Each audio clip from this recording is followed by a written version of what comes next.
Giving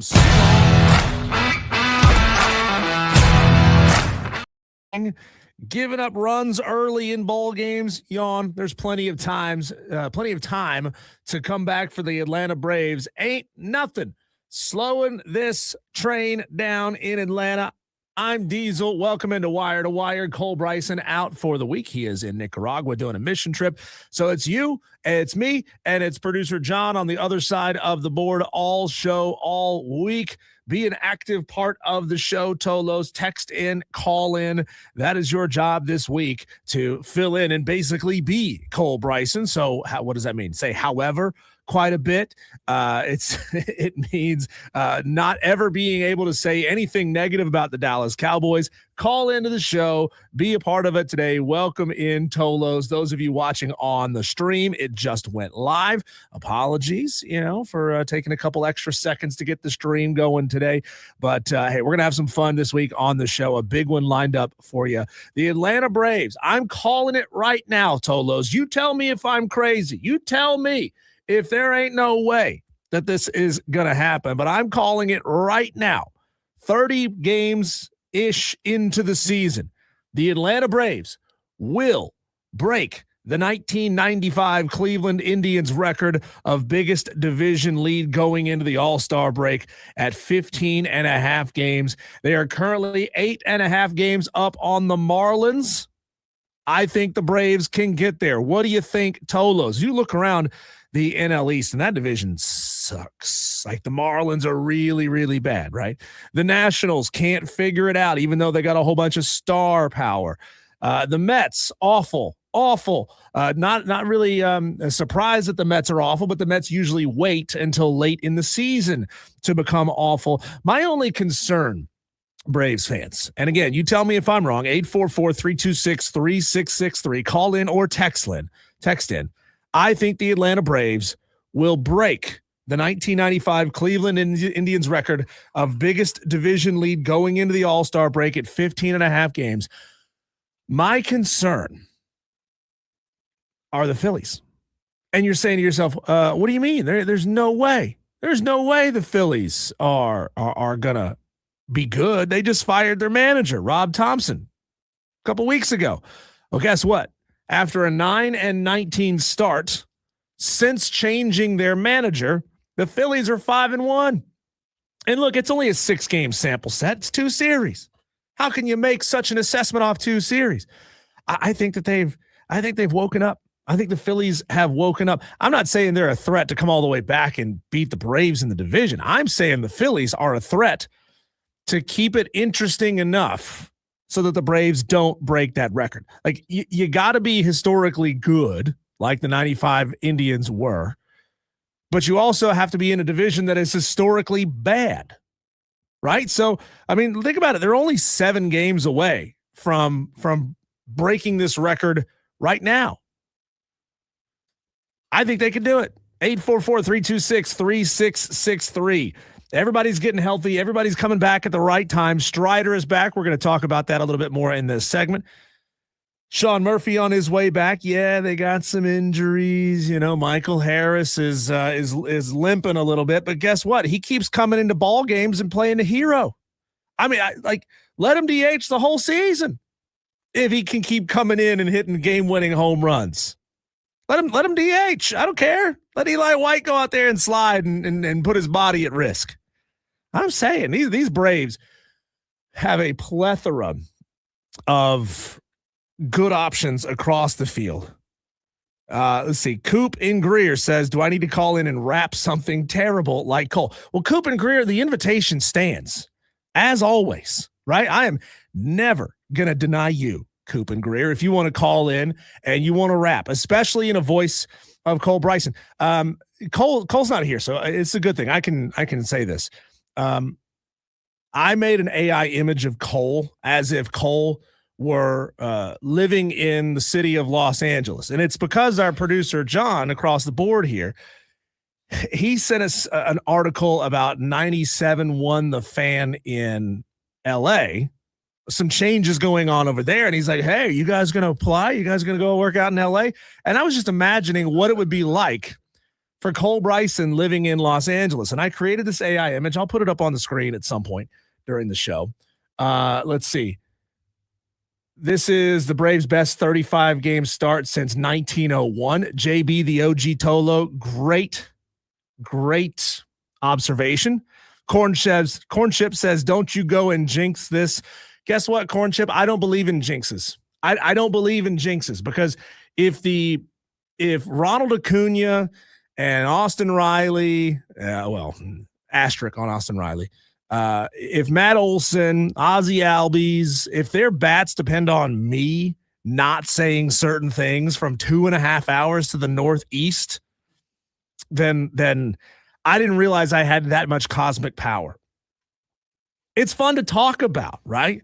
It's fun to talk about. It's like, Corn Chip, you're being that guy right now that says no spoilers on a movie that came out like 10 years ago, right? Like a movie or a TV show that's been over for like 4 months. No spoilers, no spoilers. Don't tell me how it ended. Bro, you've had 4 months to catch up to the show.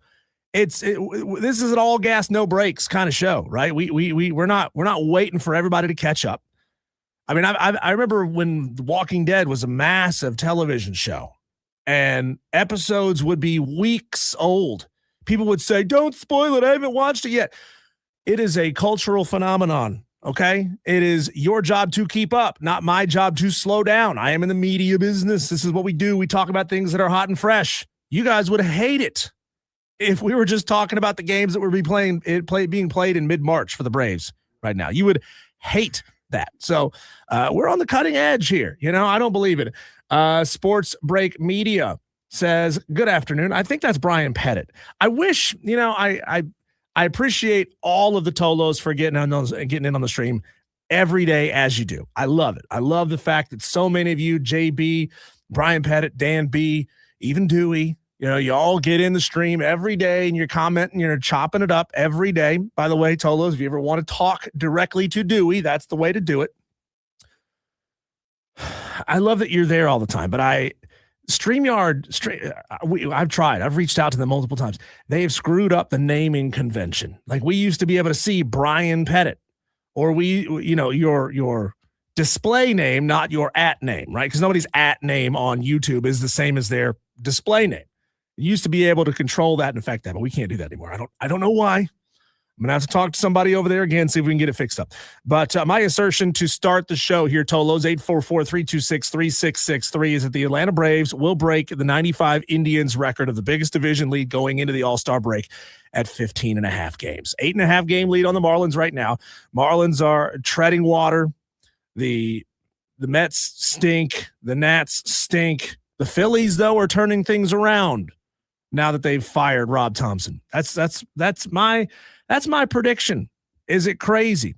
The weekend for the Braves, though, sweep over the Rockies, a phenomenal weekend for the Atlanta Braves. And I talked about this last week. I've talked about it a lot since this Braves team has gone on this run. They can win in so many different ways. And it's because everyone is stepping up collectively, right? It's not like, except for you, Austin Riley. And even he got a home run on Saturday.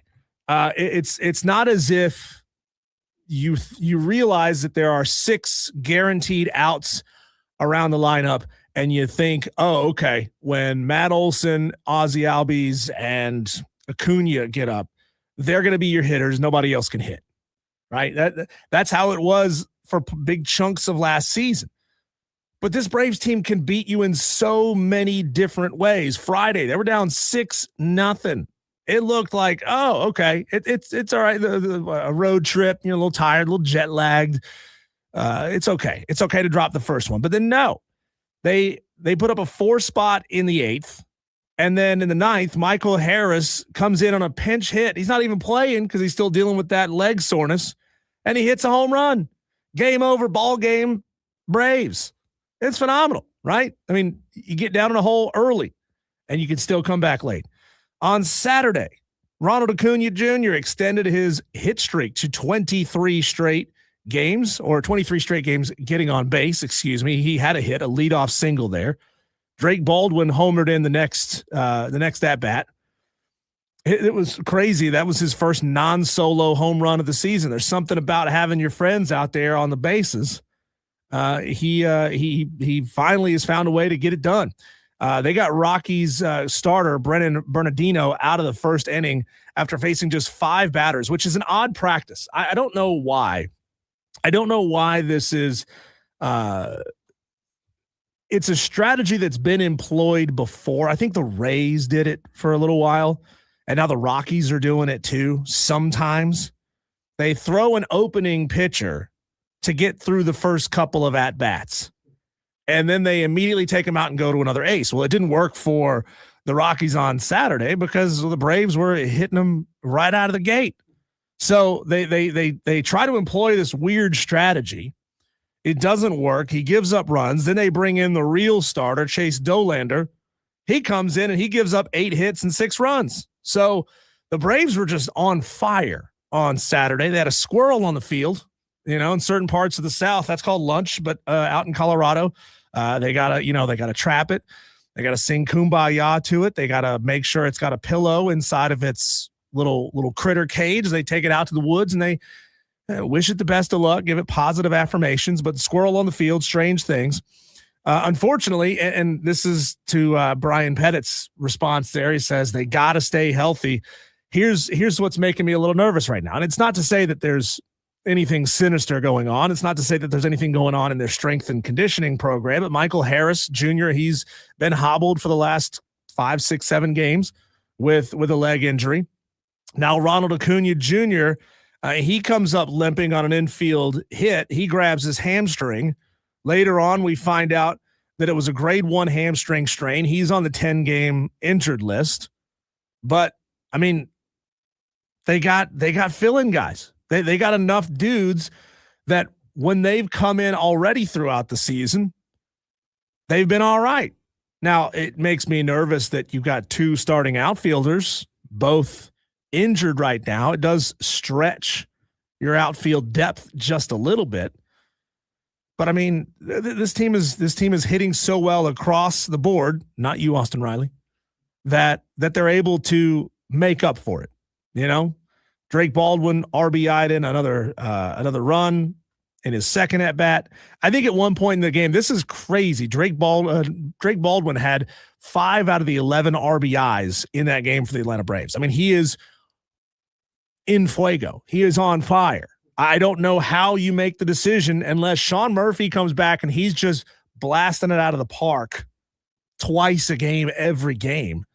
I don't see how you replace Drake Baldwin with Sean Murphy. I know the salary is what the salary is, but they gotta win baseball games. The name of the game is winning baseball games, not making your stars happy. I mean, I'd sit a guy on the bench that's making multi-millions if we're winning baseball games. Chris Sale continues to be absolutely incredible. He is defying the odds with his age at 37. The slider was nasty. There were guys like falling out of the batter's box trying to chase that thing. I mean, it was also a comedy of errors. Okay. I mean, the Braves were really good over the weekend, but the Rockies, they suck. I mean, they are the bad news bears. They are, I mean, they might as well be running into each other in the outfield, misreading fly balls, running into the wall. Just, it was a comedy of error for the for the Colorado Rockies. And then, yes, I've been banging on Austin Riley in this segment. Then he homers in the 6th. It was a towering home run, monster home run. The play-by-play guy for the Braves says, "Oh, is Austin Riley back?" Turns out he was not back because he only went 1 for 5 on Sunday. Like, congratulations, Austin. Glad you're feeling good. Glad you made some good contact. You got to be able to string those together, though. Your season average is not getting any better going 1 for 5. But I mean, Chris Sale is absolutely killing it. 11 strikeouts in his performance on Saturday. Still throwing 96 miles an hour in the 7th. This guy's 37. Like, you're supposed to be done. You're supposed to be at home icing your elbow at 37. Matt Olson got his 299th career home run on Saturday. 9-1 win. Great win for the Atlanta Braves. Just jumped out early, kept piling on the runs. So that's 2 different ways they won over the weekend. And then on Sunday, They win that game 11-6. Jonah Heim comes in, gives Drake Baldwin a little rest. He batted in. I told you wrong about Baldwin and the RBI numbers. That was Jonah Heim on Sunday. Apologies.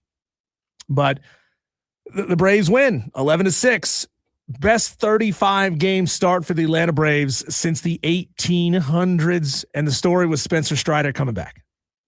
I mean, it's everything. You can keep poking holes in this Atlanta Braves roster. You can have batters come up limp. You can have Harris out with a hamstring injury. Doesn't matter because they're so deep. Spencer Strider, it's okay. It's okay that he needs a little more time to get back. He wasn't perfect on Sunday. He wasn't beautiful out there on Sunday. It's great to see the stash back out on the mound, though. He gave up 3 runs and 5 walks, struck out 6, gave up a home run, but you won the ball game. That's all that matters.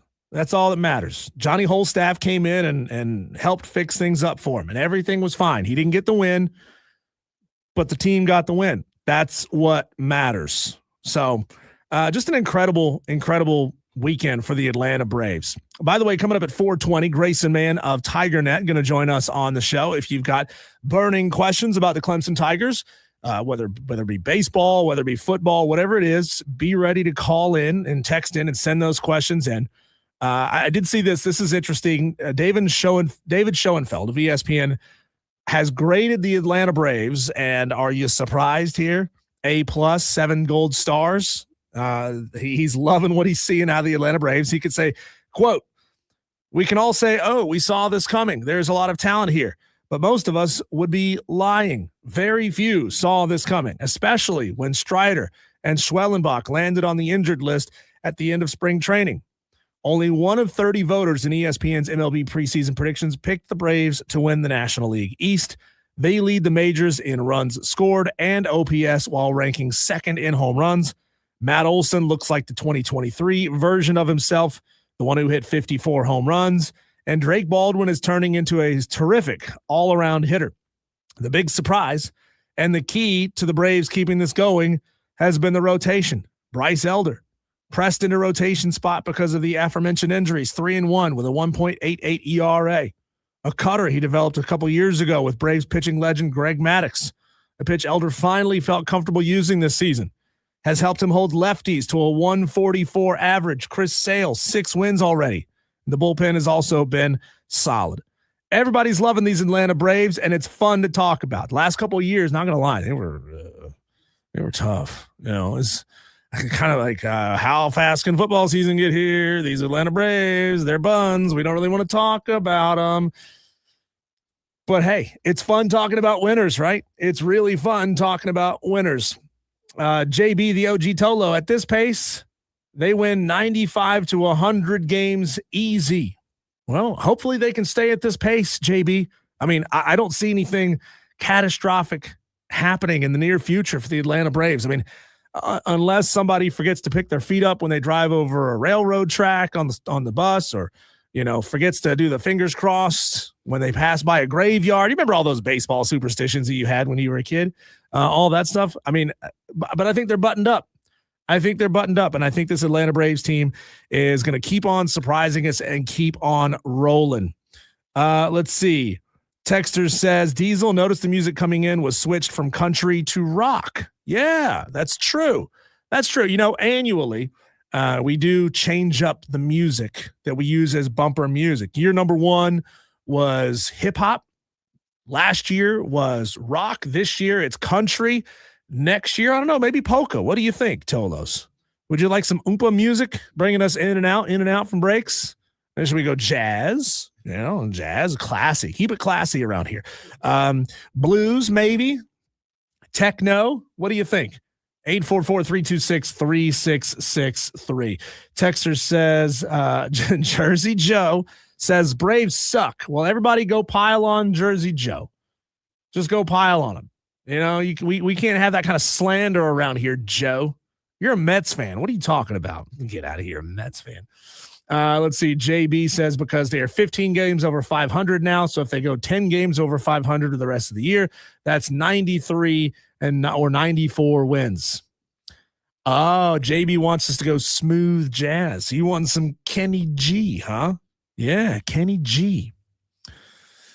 We'll see. We'll see. You know what, JB, you might. We'll do a poll at the end of the season. I think we'll do a poll at the end of the season, at the end of the year, calendar year, like October, November. Like, what should our music for 2027 be? That'll be up for debate later on. He says, polka, polka, polka, happy Louie. All right, we'll see. We'll see, Joe. When we come back, it is money, money, money in the Big Ten. Big time money being distributed. But the problem is, how will other conferences keep up? Are the Big Ten, is the Big 12 selling their souls just to keep up with everybody else? How deep of a hole could they put themselves in? We'll chat about that next on the Fan Upstate.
Well, the name of the game in college football now is money, money, money. And this was announced over the weekend. The Big Ten Conference just distributed a record $1.37 billion to its members this year.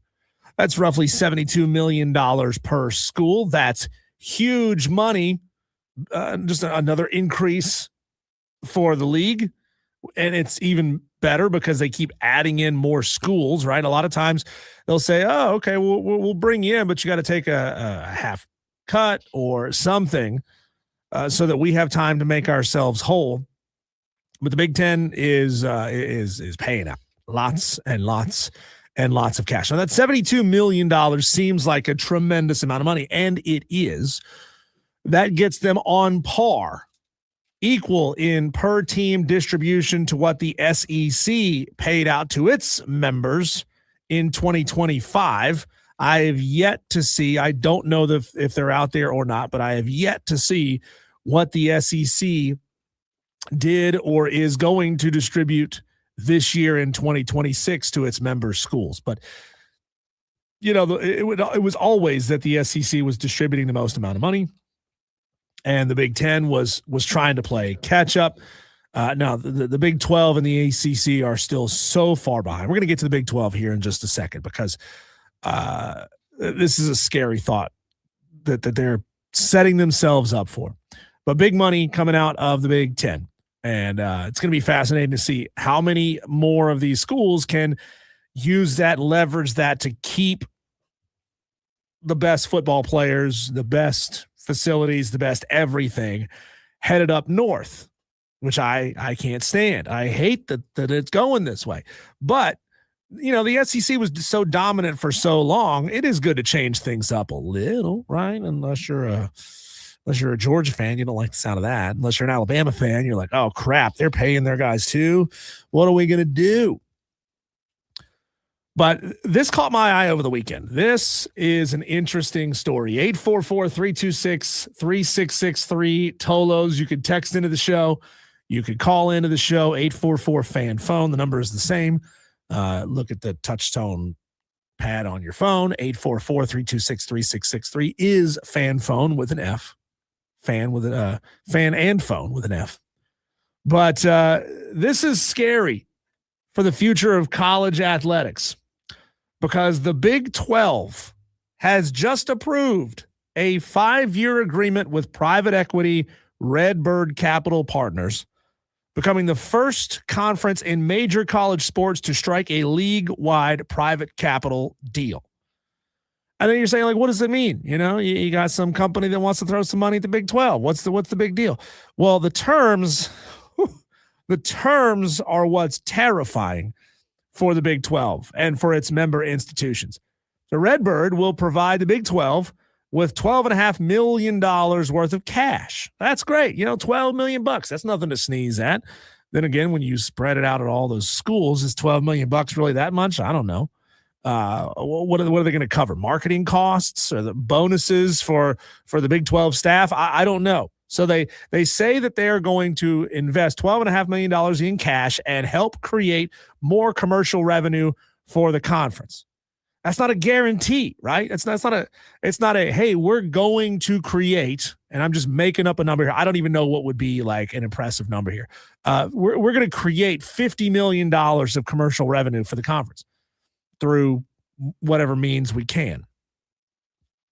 You know, 50, add that 50 to 12 and a half, and that seems like a big number. Again, just made up numbers here, but the 12 and a half is real. The league's 16 schools will also have access to up to $30 million each, a line of credit that will have to be paid back with a double-digit interest rate over time. That is scary as hell. It's not $30 million in your bank account. You've already earned it. Spend it in good health. Have fun. This is a $30 million loan per school, a line of credit worth $30 million. What happens? What happens if you're Oklahoma State, who finished dead last in the Big 12 last year in football, and you borrow 30 million bucks, you still suck because everybody else is also borrowing 30 million bucks and then you can't pay it back. Ooh, like somebody's got to finish last. Somebody's got to finish last. And hey, there might be those schools that say, you know what, we're not comfortable doing this, but we're in the end game now.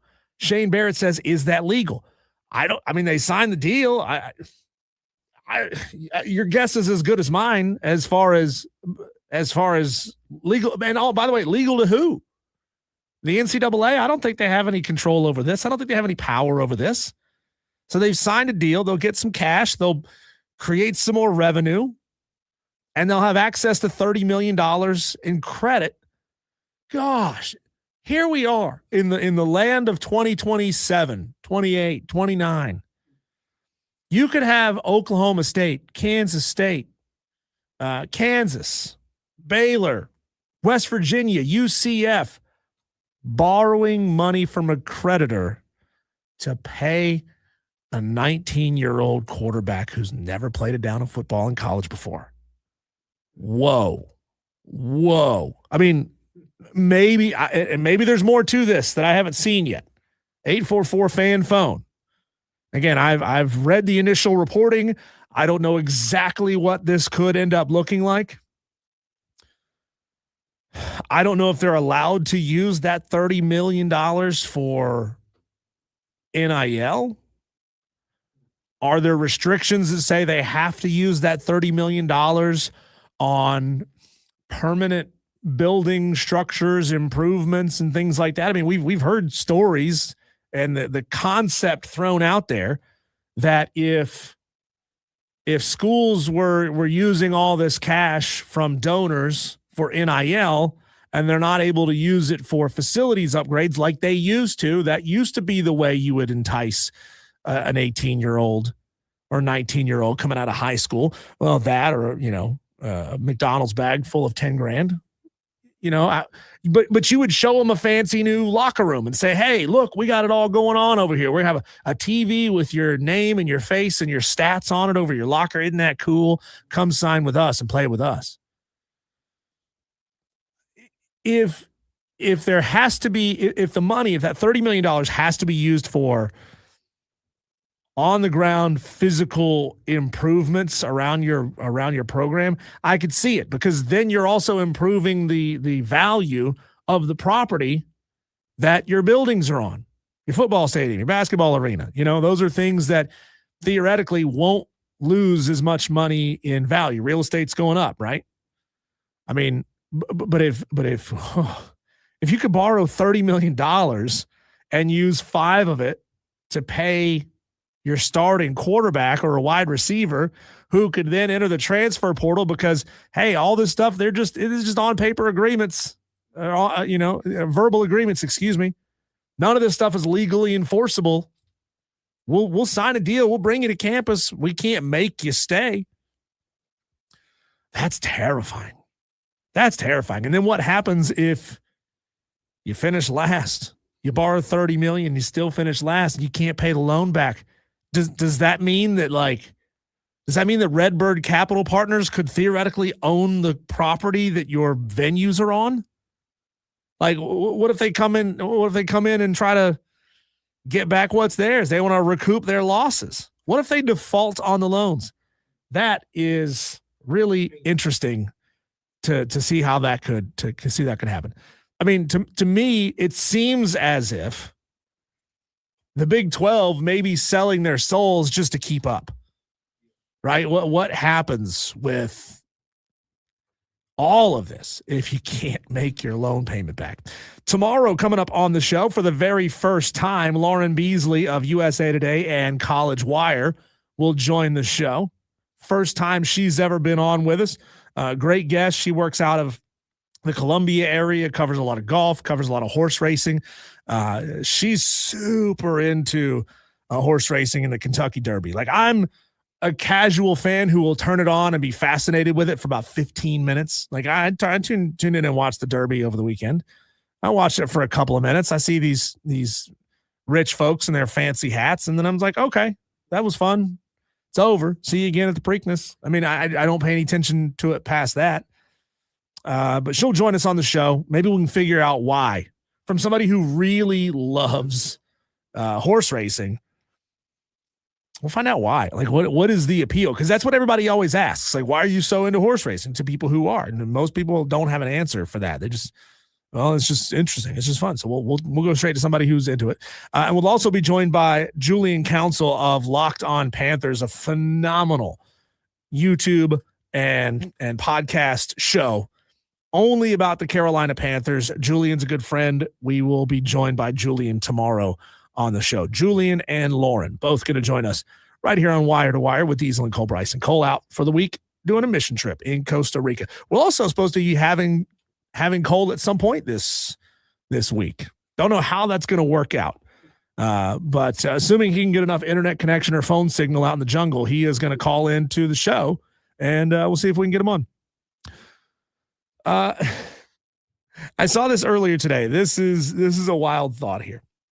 A Twitter account put out an idea saying that if he was consulting the ACC's 8 most valuable football brands, he would tell them to stop playing the weaklings in the conference and only play the 7 other most profitable brands in the ACC. If you need a visual idea going south to north, here are the 8 most profitable football brands, most valuable football brands: Miami, Florida State, Georgia Tech, Clemson, North Carolina, NC State, Virginia Tech, and Louisville. Doesn't mean that they're all the most successful, just the most valuable, right? They're worth the most money. It's not translating to success, not for UNC, not for NC State. A lot less for UNC than it is for NC State. But hey, Miami valuable, Florida State valuable, Georgia Tech, we'll see what happens now that Haynes King is gone, is no longer there. Obviously, Clemson is valuable, creates a lot of cash. Louisville, Virginia Tech, you got to fill out the 8 with somebody. So UNC and NC State too. He has a wild idea. I don't even know if this is feasible in any way, shape, or form. But he says they should form their own sub-conference and only play each other. How about that? 7 guaranteed annual games against those 7 besides yourself. And then you would fill it in with 2 more in-conference games. And then what if this is the way you could actually pull something like that off or get relatively close to something like that? You remember how a couple years ago, I think it was Wake Forest and North Carolina played each other in a quote-unquote non-conference game? It was an ACC slate, right? Well, they're both in the ACC, but they played as a non-conference game. What if Clemson, in the years that Miami, Florida State, Louisville don't find themselves on the schedule, why not schedule them as quote-unquote out-of-conference games? What's to stop you from doing that? The ACC has created a structure that allows you to do that. Why the hell not? You know, you'd never be able to pull that off. You'd never be able to force the league into scheduling those 7 plus 2 more. But I mean, if you're Miami, for example, and you've got this year, 2026, FAMU and Central Michigan on the schedule, you play Georgia Tech instead, play Louisville instead. Those 2 are not on their schedule this year. I mean, Miami, what the heck, you guys? You're coming off a national championship game, and you don't have a single SEC team on your schedule. That should be grounds for playoff excommunication right there. You should not be able to get into the playoff this year, having a buns schedule like the Miami Hurricanes have. They're going to run roughshod over this thing, probably. We'll see. I mean, when you're changing quarterbacks, changing everything every year, you never quite know what you're going to get. But still, you got to find a way. Put Florida on the schedule. Put Central Florida on the schedule. Anybody, somebody, right? I mean, that's no disrespect to FAMU, and that's no disrespect to Central Michigan, but you you gotta have tougher out of conference than that. But they won't do that. They won't do that anymore, right? You got to guarantee those wins. You got to guarantee those extra wins. But Tolos 844-326-3663. If you're a Big 12 fan, and I presume that we don't have very many of those listening in the upstate, that's fine. But let's pretend for a second that the ACC did a deal like this. And I have been so critical of Jim Phillips for not bringing in extra money and being public about it, right? Really waving that ACC flag. Where's the extra money coming from? If Jim Phillips announced a deal where they were opening up a $30 million line of credit to Clemson, to Florida State, to Louisville, to Duke, isn't that a scary prospect? Like, what happens if you can't pay it back? What happens if you can't? I mean, colleges don't make money. They don't print money. College football programs. This is not professional sports where they're just money making machines. Would that terrify you? Like if Clemson had paid all that money to have the roster that they had last year and still finish the season the way that they did, ugh.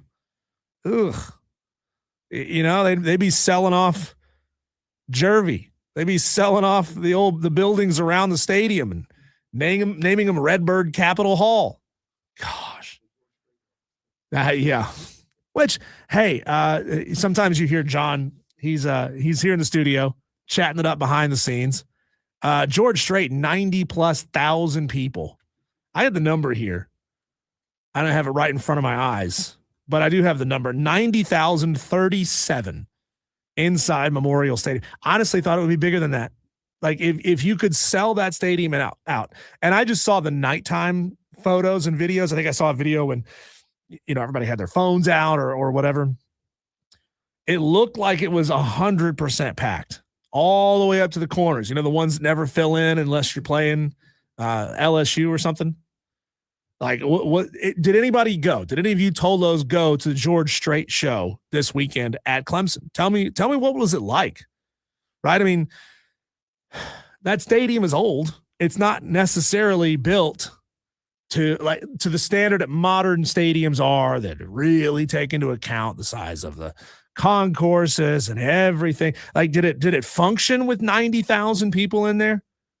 You tell me, because they were also selling floor seats, field level seats all around the stadium. Put the stadium right there, put the stage right there at the 50-yard line, wrapped it with seats. I mean, it looked cool as heck. George Strait's not my thing. Country music is not my thing. I don't get it. I don't. But hey, I listen to heavy metal stuff about death and destruction, and I mean, people say I don't get that either.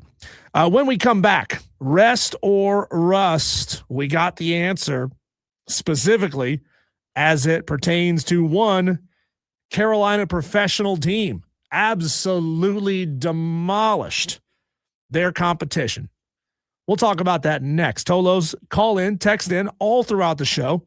Need your participation today. Definitely going to need it coming up at 5 o'clock when the Overreaction Monday segment hits. That's all next right here on the Fan Upstate.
I've had about enough of Dewey's excuse making. Honestly, Dewey says, I'll be the new co-host since Cole will be fired. Fired for what? Taking his vacation days, going out of country. I said, you can't be the co-host, Dewey, if you never call in. And he says, gas prices are too high to drive to the station.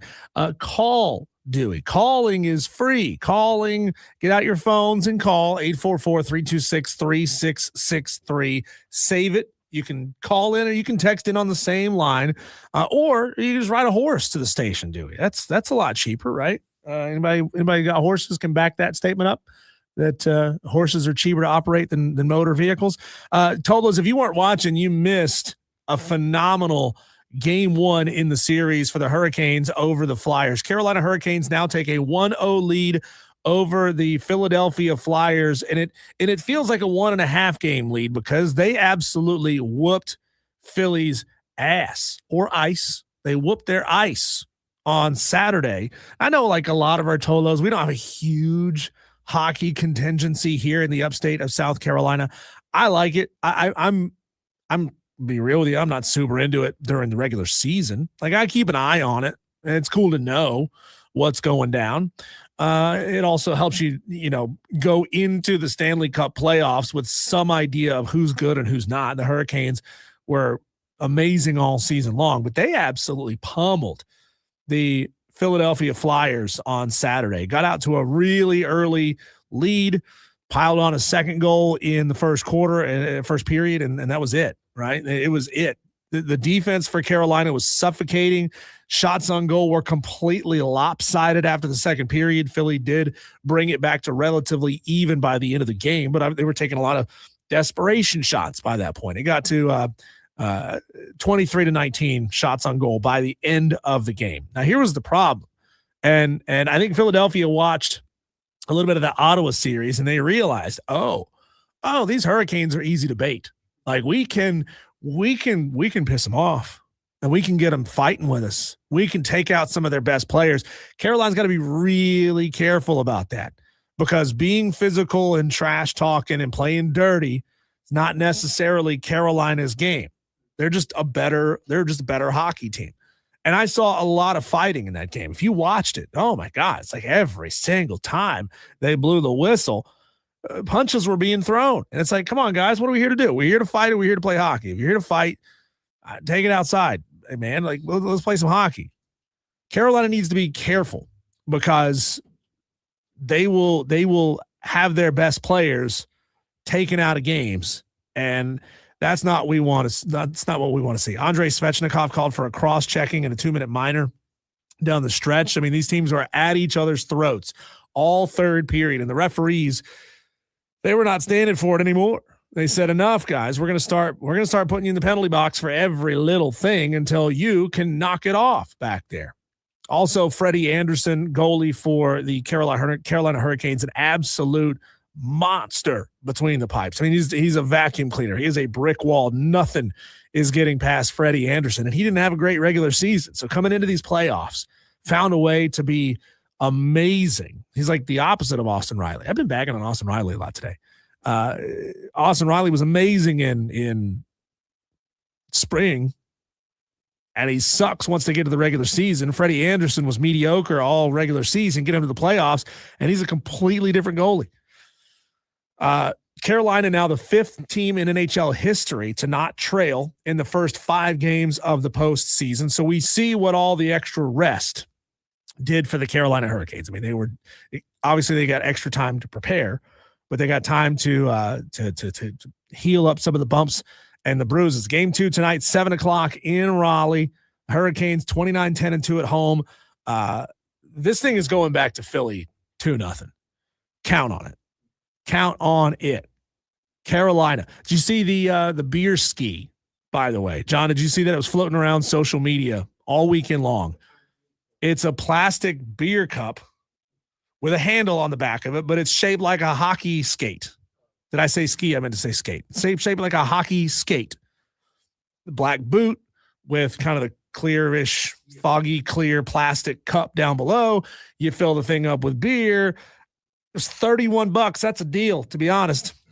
I don't usually go in for the novelty cups, but I would pay $31 for that thing in a heartbeat. God, you telling me 10-year-old me is not running around those stands after the game looking for those things? Why did we do that when we were kids? You go anywhere, you're like, ooh, plastic cup, I want it. And we'd run all over the place. And some of us are still using those to this day. When we come back, let's jump the conversation over to the field, the green football field. Go back to the NFL draft just a little bit. Some of my favorite day 3 sleepers, rounds 4, 5, 6, and 7. My favorite day 3 sleepers from the NFL draft. That's coming up next.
Tolo's going to let you in on a conversation that I want to have tomorrow on the show. A fun conversation that is sports.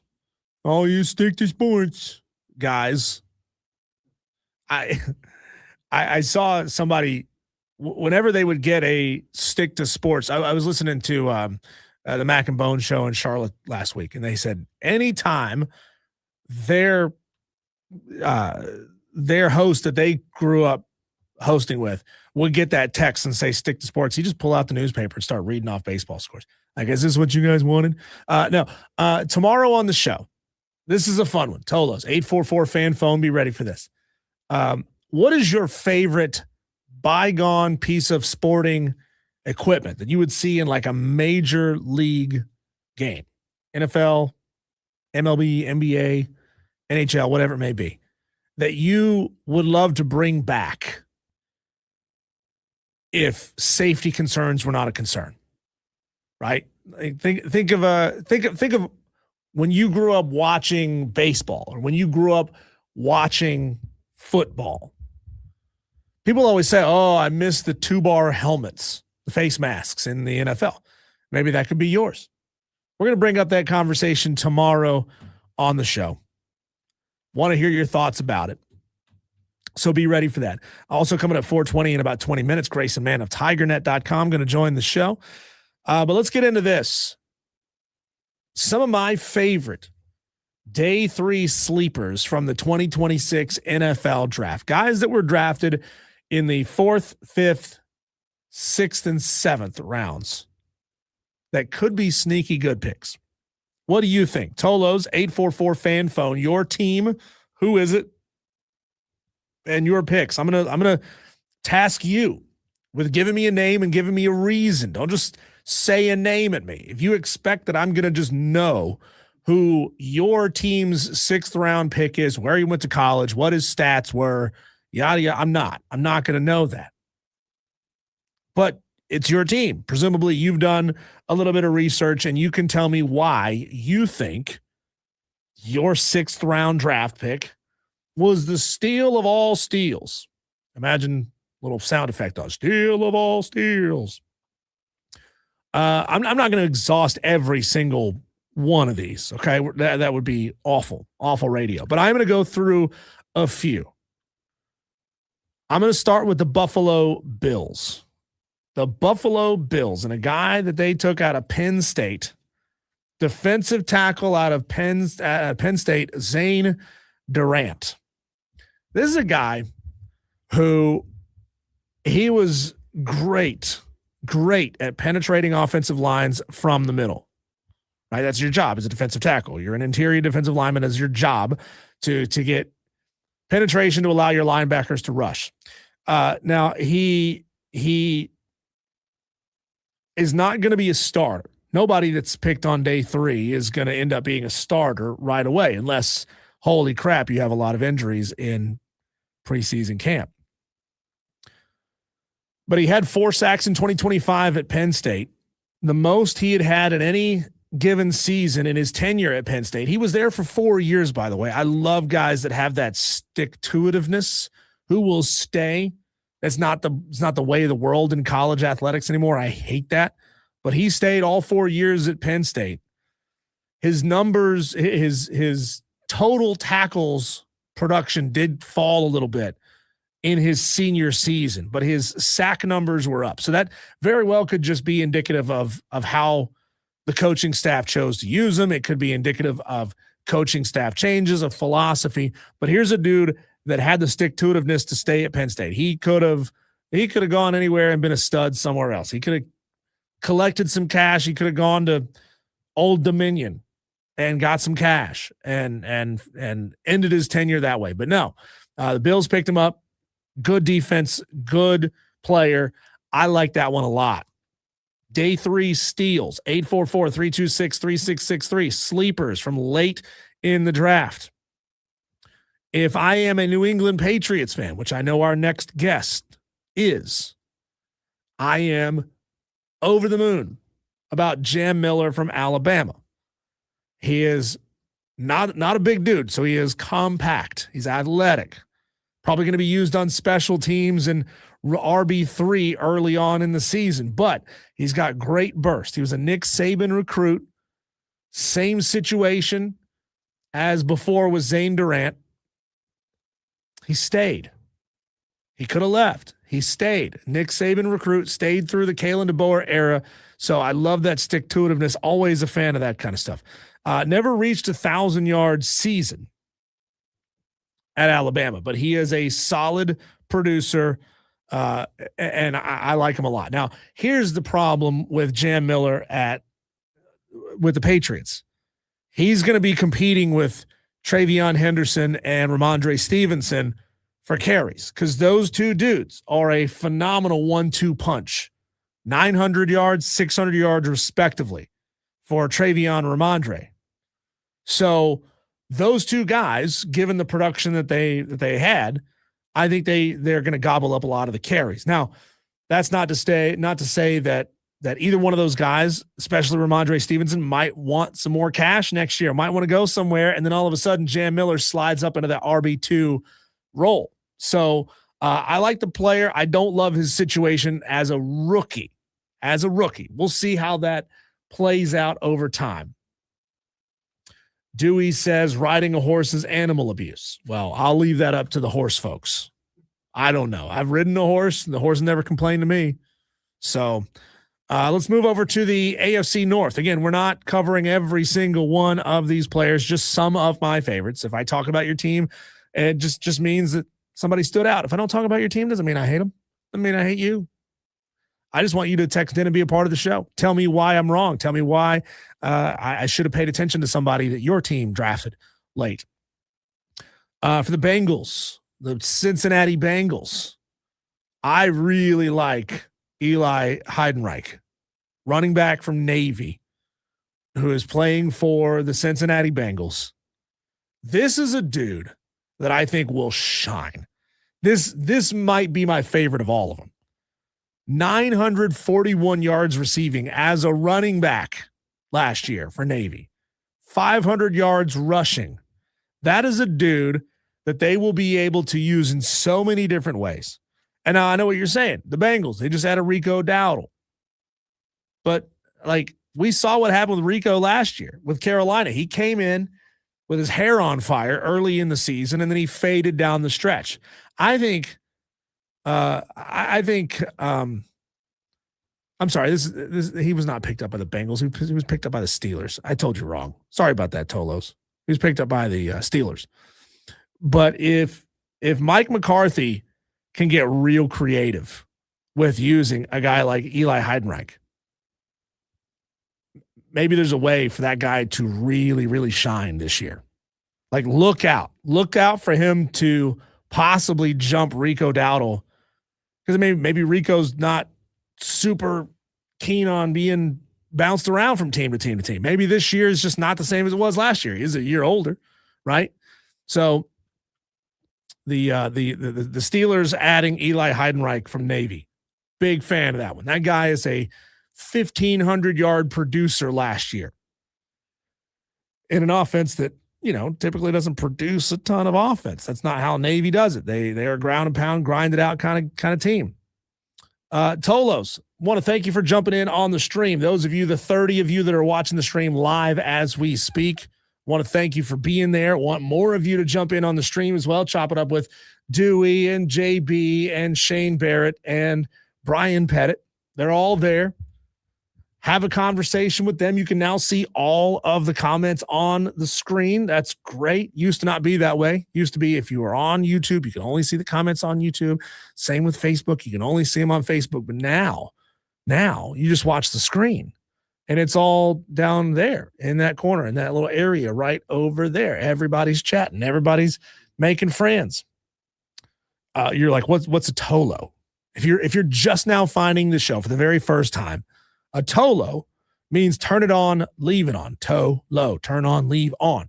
It means you understand the assignment that you turn on the show to start the show every day at 3:00, and you stay all the way to the end. And guess what?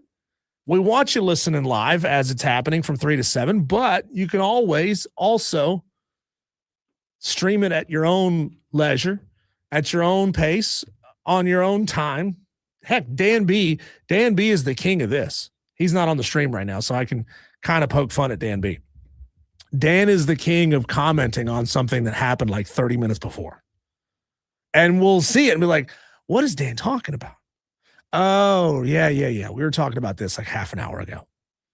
That's Dan B. But hey, that's the point. You can jump in and you can watch the show whenever you like. I'm also a big fan of the running back, Emmett Johnson from Nebraska, who was picked up by the Chiefs this year. Talking about favorite day 3 players, steals, sleeper picks. Great one here. I love this. Emmett Johnson, running back from Nebraska. 1,500-yard guy last year in the Big Ten.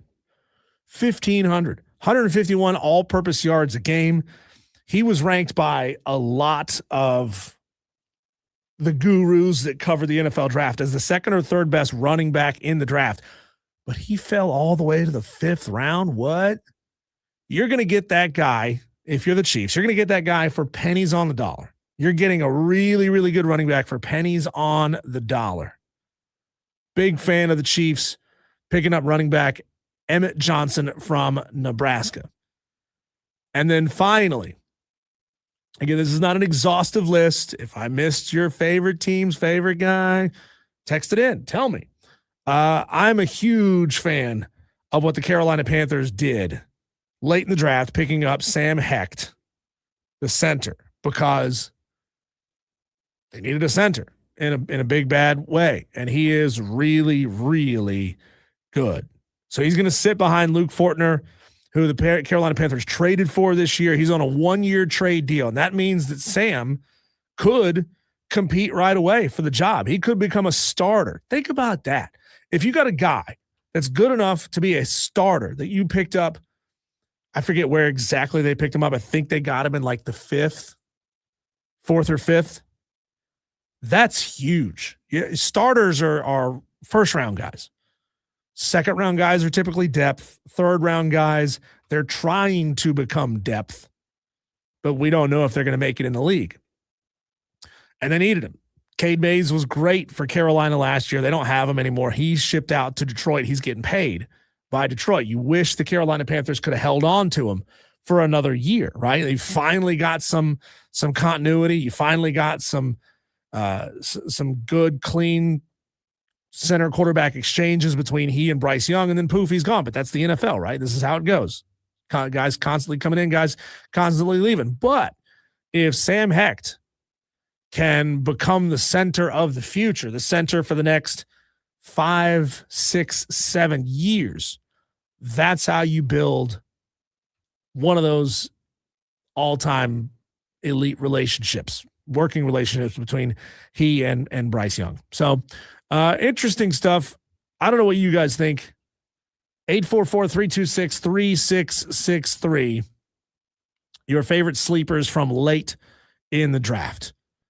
Going to the text line at 844-FAN-PHONE. Ayatollah of Rock and Rolla. He got in about 20 minutes ago. Appreciate you, Ayatollah. He says Canes have played 270-plus minutes of playoff hockey so far and have trailed for 0 seconds. Go Canes. I'm with you, Ayatollah. I know you're watching tonight, right? I know you're watching. Game tonight is going to be insane inside of that arena there in Raleigh, North Carolina. And speaking of Raleigh, we talked about this to end the show last week. Raleigh is a candidate for maybe major league expansion. I don't know how much the MLB cares about these theoretical territories of teams. Like I've been in an argument with a couple of people online over the weekend. Not really arguments, just conversations about Charlotte or Raleigh potentially being the teams. Now, I know from talking to you, Tolos, that you are diehard Braves fans. And that would be really, really hard for a team in Charlotte to steer you away from that, right? It's almost like that generational divide. You almost have to have a kid who wants to say, Dad, I'm not going to be a fan of your team. I'm going to be a fan of the new team. Like it could happen, right? It could happen that they could gain some serious fans, but I think right here in this area, being halfway in between, I don't know. I don't know how many I don't know how many Braves fans they get to jump ship, especially with the Braves winning it in 21. And if the Braves were to go on a magical run this year, let's just say, I don't even know what year they may try to put a new franchise out there or announce it. But let's just say it's 2028. I don't know. If the Braves went on an epic run this season and wound up making a divisional series or a championship series or winning a World Series, you're not pulling fans away from this area with the new team in Charlotte. It's never going to happen. So it better be Raleigh. It'll on the East Coast with all the options. It was Montreal, Nashville, Charlotte, Raleigh, Orlando. I think those were the East Coast choices. To me, it's either Nashville or Raleigh. Now, Nashville, I know they got the Predators, they got the Titans, but Raleigh's already got the Hurricanes, and look at the numbers they're putting up there. I think the triangle in and around the Raleigh area, that's the ticket right there. So I don't know what I don't know what Major League Baseball values, but if you were going to put them in Nashville, you're still dealing with the same thing, right? Whether you go to Nashville, Raleigh, or Charlotte, you're still dealing with the same Braves territory and people that have been Braves fans for their entire lives.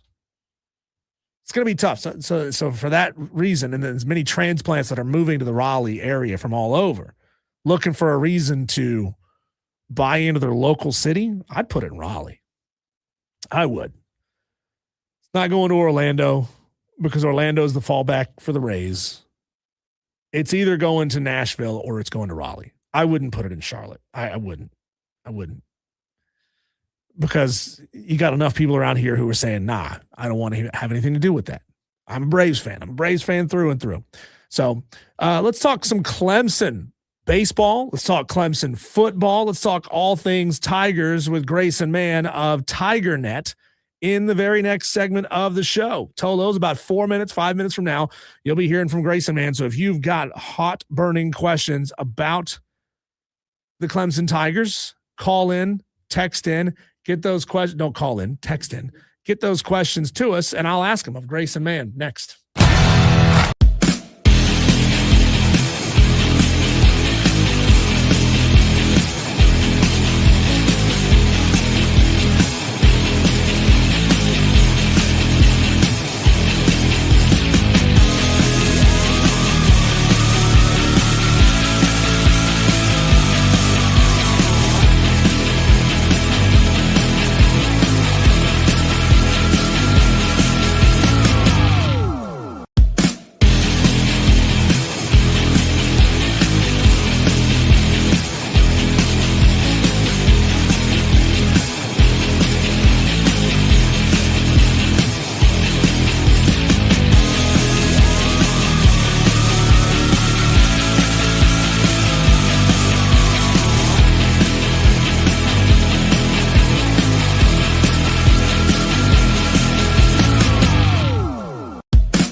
Well, a thing happened over the weekend that feels like it hasn't happened in ages. The Clemson Tigers got a series win. What? Against a really good baseball team, a top 25 Boston College? Is that even legal? To talk about it, Grayson Mann of TigerNet joins the show as he does at this time every single Monday. Grayson, appreciate your time. How about that offensive pop there in game number 2? A 14-run outburst, a 7-inning run rule. How did Eric Bakich after the game kind of really lock in on that big win, lock those vibes in, try to bottle it, and use it to produce a series win? To your opening question in that segment, I think it is legal for them to win series, but it's felt impossible. And sometimes you get so accustomed to one thing that the result this weekend feels a little unnatural, which is a weird spot for this program to really be in. But I think they really, and what I was paying attention to, at least for this series and really the rest of the regular season, is okay, the postseason's probably not happening. This season has been fairly a disaster. I think that's pretty fair to say. And so how is this group, in terms of body language, culture? I think Bakich has produced something solid here, but it hasn't had to withstand a season like this. So you go on Friday to evaluate what is the juice like, and even in a ballpark that's maybe not as full as you'd like it to be, and despite them losing a game that certainly had its opportunities, Bakich had emphasized taking some of the positives in from Friday and having it translate into the weekend, and boy, did it. It felt like a therapeutic outburst on Saturday with the way they're able to explode out there on the diamond. And you said it too, it's a good BC team. This isn't somebody that's a table scraps team at the ACC. They're really going for the full entree here and taking out a really good Boston College team. So certainly, will it affect postseason RPI, whatever the rankings you want to apply to it? It at least gives Clemson fans some hope that there's still a beating heart in this program here for the next few weeks. So to that point there, Grayson, about postseason play, there's a midweek coming up against a top 10 Coastal Carolina. Then the last weekend series against Florida State, also a top 25 team. Let's pretend here for a moment that the Tigers beat Coastal and they win the series against Florida State, which would put them at 30-21 or maybe 32-20. You're the expert here. I'm not super into what at-large teams look like on an annual basis, but is 32-20 with potential back-to-back series wins and a top 10 win against Coastal enough to even approach the at-large conversation, or is that lemonade just too sour? I think that there's a path, but I don't think it's one that's ideal, especially for this team. And there's also this series at the end of the year in Blacksburg against Virginia Tech and a midweek against another series against USC Upstate in Spartanburg on the 12th. So I think the formula for Clemson is to be near perfect. You probably have to sweep the rest of the way, find a way to have that conference record be maybe 14-16 if you can help it, maybe even 13-17. You're going to be floating around that 35 win mark.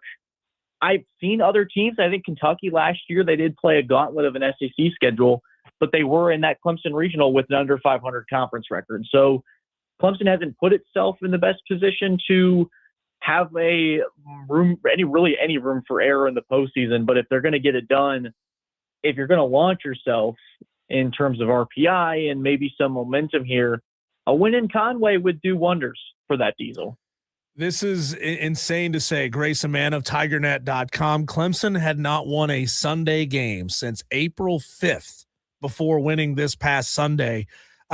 What adjustments have you seen on Sundays? And on top of that, how have the Sunday struggles weighed on Aiden Canuck, who's been pitching out of that Sunday slot? Yeah, they made that switch this weekend, and we really found it notable here just to see how they're going to manufacture something. Bakich had kind of made the remark about, well, shoot, it worked, so why would we change it now? And you're able to win a tight, low-scoring game against Boston College. You had to charge a couple runs there late to be able to make it happen, but this feels like a rotation that could potentially work for Clemson, where you kind of front load the Friday starter with kind of a by committee rotation, and then you really put all your chips into Saturday and Sunday. That stat you pointed out is pretty mind blowing. Just again emphasizes how wild this season has truly been. So I think there's a formula there. You kind of give Canuck a little bit more rest.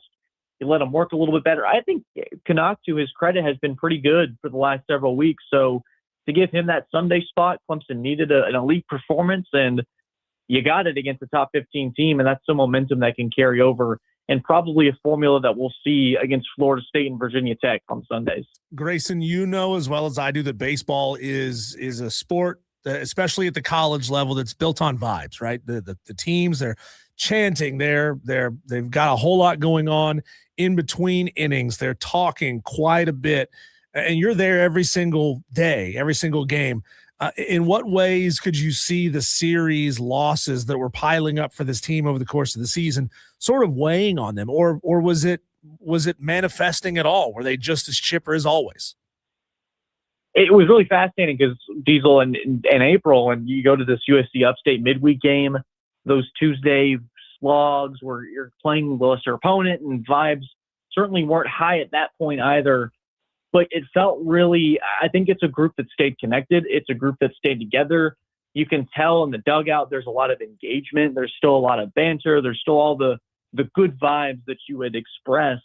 And so going to this BC series, that still is there, even after a tough sweep at Louisville. So I would say for a group that's experienced the hardships of this type of season, if you didn't know it going into this game on Friday, you'd figure Clemson was a team probably still having a chance for the postseason, if not already in it, based off of the way that they're acting. So certainly vibes are high, and a series win over BC, series win that Clemson hasn't felt in a long time, could do wonders for this squad right here. Yeah, I'm sure there's people out there, Grayson, you probably have seen them in your mentions saying, how dare these Clemson players have fun out there? Remember, it was last year when South Carolina was struggling and they were filming TikTok dances after a loss. The Gamecock fans were beating the tables saying they can't have fun. They got to be serious when they're in a losing streak. Tolos, if you missed any part of this interview, if you want to catch it at your own time, then find it on the free Odyssey app. Grayson Mann of TigerNet joining the show. A little tease, Grayson, a topic that I'm going to bring up on the show tomorrow in earnest, but you're one of my favorites, so I want to give you a little early crack at this thing. What is your favorite old school uniform or equipment aesthetic that you would bring back if safety wasn't a concern? So think like the one bar face masks, the neck rolls, the no batting gloves, the short shorts in the NBA. If you could bring back some bygone equipment aesthetic, what would it be? Oh man, that's a fantastic question. And this probably isn't the best answer to that question, but I think the Packers actually tried to replicate it without replicating it, if that makes any sense, where they threw out the blue uniforms and their helmets it was sort of painted over in leather, and it had this real retro feel to it. So whenever I do an NCAA Dynasty or whatever the create a player mode is, I love messing with the helmet combos, and I've found that the one bar, it makes my player look like an absolute maniac, and so I love throwing him out on defense. And so I think that's kind of fun. I don't know if the NFL would ever bite for it just because of the tremendous safety hazard that it would present. But something like that would be, I think, if you wanted to throw your meathead linebacker a one-bar helmet, let him just go loose and go crazy, would that be kind of like an XFL thing? That'd be kind of fun. I love it. I love it. To me, I think, Grayson, it would be sort of that 60s, 50s era batting helmet, like Mickey Mantle wore, where you could see the whole face. There was no ear protection. There was no in front of the jaw protection. Nobody was out there trying to look pretty. They were just trying to see the pitch. So that would be mine. And Tolos, we're going to talk about that tomorrow on the show. Grayson, you posted an article on TigerNet about the LSU game last year with the intention that it was going to be the start of Clemson's rise back to power. Well, that 2025 team we know had its issues, no explosiveness in the passing game. How would you say that come from ahead loss sort of deflated the team and affected them afterwards? Yeah, I appreciate you bringing that up. It's just a new series we're trying over here at TigerNet where, Diesel, I'm sure you've seen like these YouTube retrospectives where they kind of go back to old movies or old video games, whatever it may be, and you kind of get this, where were you in that moment or what was that like at the time? And it's such a unique season to have this sort of play out where beforehand and for months on end, Diesel, even coming on you guys' show before that LSU game, we probably sat there for months talking about how this Clemson team had all the right ingredients coming together. And I certainly believe that locker room heard that. And I was just listening to an interview with Greg McElroy and Dabo Swinney about how the expectations on the exterior weren't really handled properly. And so when you have a loss like LSU where it kind of crumbles a little early and the chinks in the armor, the cracks start to form, things started to really fall apart there. So it's been fascinating to go back and see some of the stuff we've spoken about and read about and just how much and how impactful that loss was. And even at the time, I think a lot of us said after LSU that those were two playoff teams and that there wasn't really a lot to worry about with Clemson. And little did we know there was a lot more coming. And so it's been fascinating to unpack that season again. Grayson, that link to that video, the 48-minute interview with Dabo Swinney is up at tigernet.com. Tolos, you can go find that. I haven't had a chance to watch the whole thing yet, but I'm curious, did Dabo's rant against the team, I think it was the Duke game, where they gave up just an unfathomable amount of points and big plays down the stretch of that game. I remember Dabo getting in his defense's face, yelling at them, and I translated it at the time as "you've done what." Is any of that mentioned in that particular game where things just really went off the rails? You're talking about this specific interview, or? Yeah, it's the one that you've got up on tigernet.com, the ESPN interview. Yeah, I think it's more just about moving. The theme of the interview really was more about moving forward to 2026. Okay. He had cited the 1-2 start specifically, but I don't know if there was any tongue-in-cheek reference to that, but certainly a memorable moment of several from that 2025 season that I think Clemson fans would prefer to forget with that sequence with Duke Diesel still. I went back and watched that a few weeks ago, and it boggles the mind. Grayson, some of those things that went down. Can't bring you on without rubbing your nose in it with your New England Patriots. We're going to get to the Celtics here in a second, but a standing ovation for Mike Vrabel in the in the season ticket gala. I mean, is everybody that cheers for the Patriots a degenerate? Like, how do you explain that?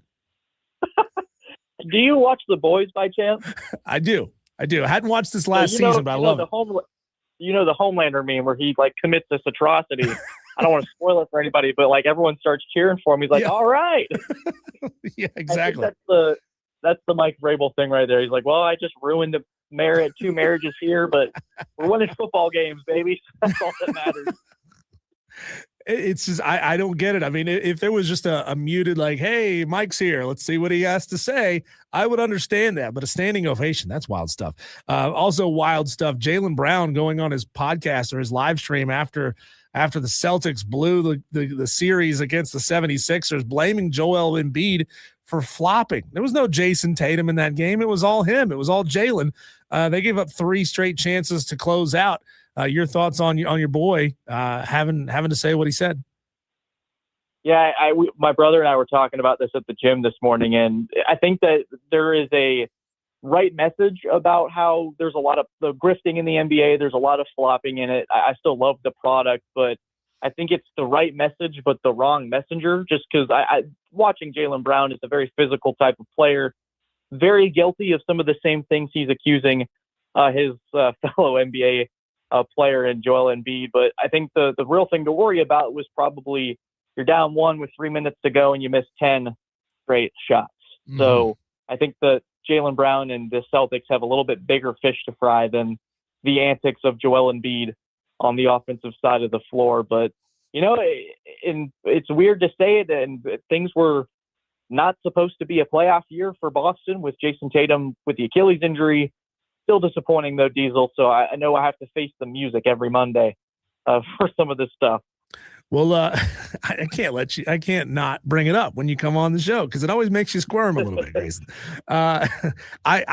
We'll get back to Clemson here in just a second. I want to get your thoughts on the upcoming midweek against Coastal Carolina. But, I've been enthralled with these NBA playoffs because, oh my God, these guys are finally playing defense again. I want to see this all season long. So I think I think the NBA should adjust to 7 personal fouls and let these guys play hard defense all year. Good idea or great idea? I think the solution for the NBA is to shorten the calendar. Mm-hmm. And I know that there's money to be made with 82 games in the regular season. But could you imagine, Diesel, if the NBA started, let's say, Thanksgiving or even Christmas? Mm-hmm. You could cut the NBA season down by a few weeks. And I think the intensity of some of these games, you can still have the NBA Cup, which you kind of have a preview of the playoffs where there's something on the line, there's something tangible. Then it's game 62 against the Utah Jazz. If someone drives by me, I'm not going to lose my mind over it. And so I think there's a solution. Not sure it's going to be enacted just because of the way these TV deals are worked out. But ultimately, seeing what we've seen so far in the playoffs, it's been very entertaining. Multiple game 7s. If this is the setup for what's to come, I'm excited. Grayson, the Clemson Tigers will face Coastal Carolina tomorrow in Conway. Not the biggest stadium in the world, but raucous. Those Chanticleers love their baseball. Can you give us a little preview for tomorrow night's contest in Conway? I think you got to go back to the last time Clemson and Coastal faced off. And I think really what was fascinating about that matchup was Clemson was up 9-3 at one point, and Coastal rallied. They had 8 runs in the final 3 innings to take down Clemson. And that was one of those weird situations where you felt like, okay, what's happening with this Clemson team? And so there's an opportunity for the Tigers to get back in Conway. And what we had talked about earlier in the segment about some postseason momentum potentially being back on the table, this is where it starts. And then you can carry that into the ACC series left with Florida State and Virginia Tech. But if you can scramble out a top 10 win on the road, suddenly for a team that's been declared dead for the last several weeks, maybe there's a pulse there after all. You know, Grayson, we obviously all love the Clemson South Carolina Palmetto series every single year. The Tigers faced Coastal only twice this year. I mean, they are a legitimate annual threat for the postseason and for a deep run into the postseason. Could you ever foresee a day where Clemson plays a 3-game series against Coastal every year, or is that lending too much credence to the little guys to give them a 3-game series? I think Coastal's far from a little guy in this sense with baseball, but right. I would love to see a 3-game series between these two teams, just because every time it feels like they match up, something wacky happens, and why not throw them on a weekend in February and see if you can get some of the big dogs going? And that would be a fun marquee matchup for the state. You could advertise it as a home and home, or maybe you play it out like you do with South Carolina, where you play one in Clemson, one in Conway, and then you have a neutral site game somewhere in between. I think there's a creative way to make it happen. I like it. Let's talk to some people, Grayson, see if we can get that going. Hey, well, let's head it. We can be the presidents of this campaign. I like it. Love it. Grayson, man, tigernet.com. We have you on every week, and it just gets more fun every week. Thanks for your time. I have a blast talking about my teams blowing 3-1 leads. So I can't wait for what you come up with next week. Grayson, man, of tigernet.com. Thanks for your time. He is awesome. Go to tigernet.com, find his work. Also find him on Twitter at Gray_man with 2 N's 21. A great follow, and let him know if you give him a follow, tell him, hey, heard you on Wire to Wire. Let him know that's we don't pay him to come on the show, but if we can help him get a bump on his socials, then we're doing our jobs, Tolos. Go give Grayson, man, a follow. When we come back, let's do our whip around the sports world. Oh boy, it was a busy weekend in sports. We'll talk about all of it right here in one go. Daily Wires coming up next.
we've talked Braves, we've talked Hurricanes, we've talked a lot today. Clemson baseball as well in the last segment with Grayson Mann. But let's hit it all of what's going on in the sports world in one go. Our daily wires, the buzz around the sports world. The Braves swept the Rockies over the weekend. Friday, Atlanta needed a thrilling comeback. The Rockies scored 5 in the first and 1 in the second.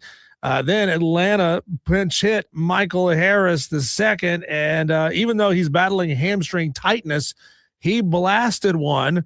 The walk-off 2-run home run on Friday for Michael Harris. So even if he's not in the lineup, he is still making an impact. Saturday was a different story. Atlanta came out of the gates firing, 2 in the first off of Drake Baldwin's bat, 1 in the second. That's all it took to dispatch the Rockies on Saturday. Sunday, yesterday's game, Spencer Strider returned. He pitched 3 and change, gave up 3 runs, 5 walks, struck out 6. You could see on his face he was disappointed with his performance, but hey, that's okay, Spencer. We got you.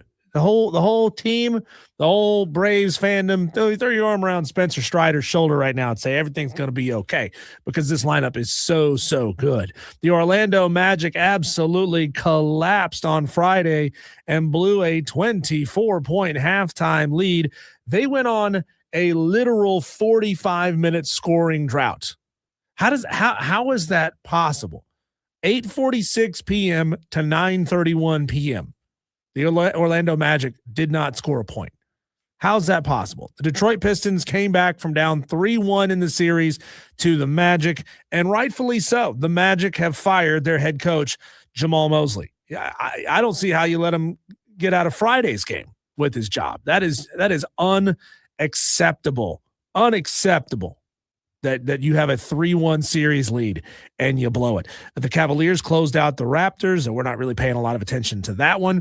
The 7-seed 76ers eliminated the 2-seed Boston Celtics, but Joel Embiid maybe going to be a little hobbled. We'll see. He was rolled up on. He came up limping late in the fourth quarter with a knee injury. This is the first time since 1983 that the 76ers have beaten the Celtics in the playoffs. They came back from down 3-1 to win the series. Boston was 32-0 after leading by 3 games in a series. They are now 32-1. Wow. Overreaction Monday is next. Tolos, it is your job. You're not getting paid for it. It is your imperative, your biological imperative to overreact to something you saw over the weekend in the very next segment of the show. So coming up in about 9 minutes, be ready to call in. I expect to hear from all of you. The Big Ten distributed a record $1.37 billion to its members. That's roughly $72 million per school, which brings them up equal to the SEC when it comes to per school payout with more members. Talked about this earlier as well. The Big 12 approved a 5-year agreement with Redbird Capital Partners, becoming the first conference in major college sports to strike a league-wide private capital deal. Redbird going to give them some cash. They're going to ensure some more commercial revenue for the conference. But here's the crazy part. All 16 schools will have access to a $30 million line of credit that'll have to be paid back with double-digit interest rate over time. That is scary. I don't know if it's 30 million total. I don't know if it's 30 million a year. God, if it's 30 million a year, that's crazy. But what happens? What happens if you default? Most college football programs don't make money. They break even, or some lose a little bit. What are you gonna do if Redbird comes calling and they want their money and you don't have it? It's going to be wild to see how this plays out over time.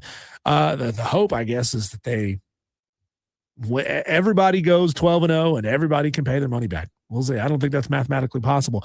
Golden Tempo came from last place to win the Kentucky Derby on Saturday. Owner Cherie DeVoe became the second female trainer to ever win a triple crown race, and the first female trainer ever to win the Kentucky Derby. This is crazy, though. It was her first opportunity to have a horse compete in the Derby. Here's another insane Derby stat. All but one horse in this year's Derby field were descendants of Secretariat. 18 of the 19 were descendants of the greatest racehorse of all time, Secretariat. The one that wasn't, Emerging Market, finished in 10th place. Crazy.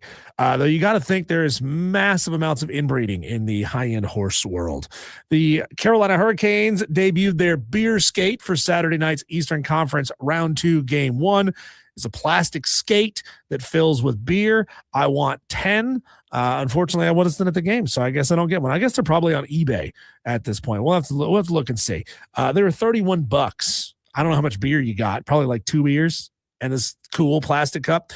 Minnesota starting quarterback Drake Lindsey was arrested early Friday in Arkansas. That's where he's from. He was accused of underage possession of alcohol and possession of a fake ID at a aptly named Yeehog bar. Crazy that there's a Yeehog bar in Fayetteville, Arkansas.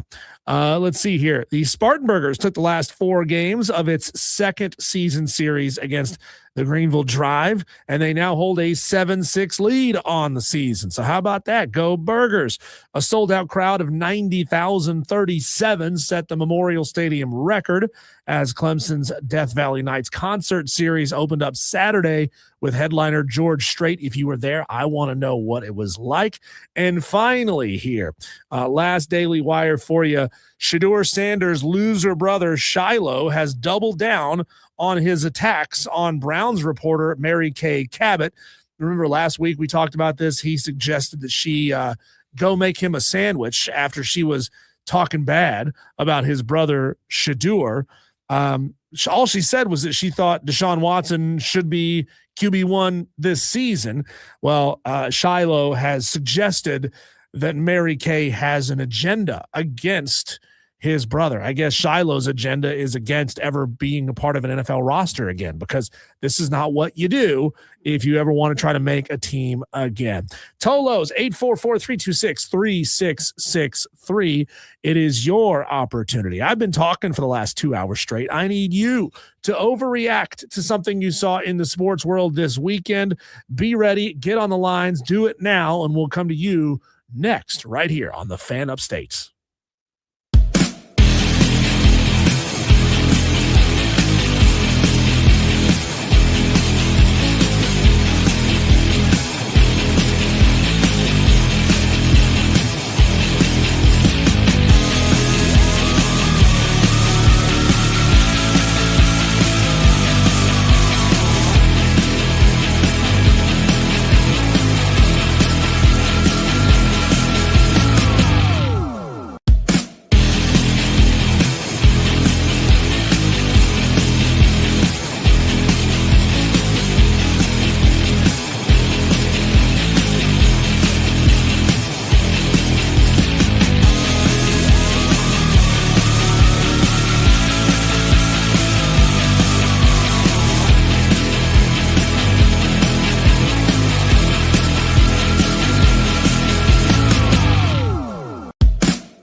Tolos, this is your segment every single week. You should be trained by now at this point. Don't make me get out the clicker and train you that way. You should be on the phones right now. Lighten up our phone lines. We have 8 total. And right now we need you to jump on 844-326-3663. Call into the show. Overreact about something you saw this weekend in the sports world or not. I mean, we can be open about this. We can be loosey goosey. It's cool, man. Call in. What have you got for Overreaction Monday? 844-326-3663. I was texting back and forth with Dave Tyner on the Joy Law Firm text line. He says, here's his idea about the NBA foul solution. And, you know, if you've been watching these NBA playoffs, you know they're actually playing defense. It's crazy, right? Scores all of a sudden go from 140 to 135 down to like 105 to 98. How is that possible? How is it possible that the best teams are playing at this point in the season, yet they're scoring 30 points less per game? Oh, right. It's because they're actually playing defense in the NBA playoffs. I brought it up to Grayson, man, about them playing tough defense, and it's fun to actually watch them play tough defense. Dave Tyner says, here's my idea about the NBA foul solution. After 5 fouls, add an extra foul shot from what it would be. If normally it'd be 2 shots from the line, make it 3. Players could stay in, but at a higher risk. That's interesting. That's really interesting, Dave. I like that. So what you're saying is, for example, if you're among the highest foul committers of the season, like Karl Anthony Towns from the Knicks, once you've committed your 5th foul, from then on, you can stay in the game, but a 2-point free throw shot foul gets 3, and a foul on a 3-pointer would get 4 free throws. Would you say that they should have a choice? Like, hey, I'll stay in the game, but give up the extra free throw? Or should they just get it? And it just essentially unlimited number of fouls, but it's more punitive if you commit fouls beyond number 5. That's an interesting concept, Dave. I've pitched this idea for a while now, where in college and in the pros, so in college where you get 5 fouls, in the NBA where you get 6, that if you're still eligible, meaning you have not fouled out in regulation, and you go into overtime, you should get 1 extra foul. Like you either get 1 extra or you wipe 1 off. It's the same concept. So let's say in college you have 4 fouls. This is what I don't like about a lot of overtime rules. You get your 5 fouls. So if you've got 4 in overtime, 4 in regulation, you go into overtime, you're adding additional time to the clock that you don't expect to play. So I think, because I want to keep stars out on the court, I would give them 1 extra foul or take 1 away, however you want to look at it. In the NBA, you go from 5 to 6. And then again, if you don't foul out in single overtime and you go to double overtime, you get another foul, right? So here's what I like about that. Let's say you only commit 1 foul in regulation, but then you get into double overtime in college, you'd have 7 fouls. So you'd have 6 fouls that you could commit. You could go out there and hack the living crap out of guys. I mean, this would be a gladiator sport. I like it. I don't want to see the best players in the game who play tough, who play strong defense. We know that the refs are whistle happy. Drives me insane. But I don't want to see stars and studs come off the court and then have it essentially be a war of attrition where you're having to play the water boy by triple overtime, because that's all you got left is somebody like that. Tolos, 844-326-3663. Rod Lorick on the stream, trying to make sense of what you just sent me here, Rod. Preseason All-State South Carolina offensive line. Oh, that's cool, Rod. I hadn't seen this. I appreciate you sending this over. These are the guys that made the preseason All-State South Carolina offensive line. Luke Thayer, center from South Florence High School. Calvin Brooks from Gaffney, guard. Nolan Geit, I think I'm saying that. I hope I'm saying that right. Nolan Geit from Somerville High School, guard. Lucy Beckham, tackle. Ty Johnson from Lucy Beckham High School, tackle. And Nate Carson from Irmo, tackle. Thanks for sending that over, Rod. I appreciate that. I know Cole is like super, super into high school sports, and he does a phenomenal job covering, and it's not my wheelhouse, but hey, we have somebody on the show who covers that. Your Overreaction Mondays, 844-326-3663. Awaiting your phone calls. We got one on the line. Hoping for more. Where's Tom in Somerville? Where's Dewey? Dewey was on the show, on the stream earlier, but he's never around when you need him to call in. I don't know what's going on with him. Dan, can we send you over to Dewey's house to check on him and make sure everything is okay? Would you be willing to do that for the show today? 85 is probably a parking lot right now. So I'll pass. Okay. What have you got? Overreaction Monday. Not much to overreact to. NASCAR race was decent enough. It was boring. I don't know. I mean, the ending was fun. Elliott ends up winning, so he's 1-2 now. Hamlin was in second. I think he comes in second like every race this season.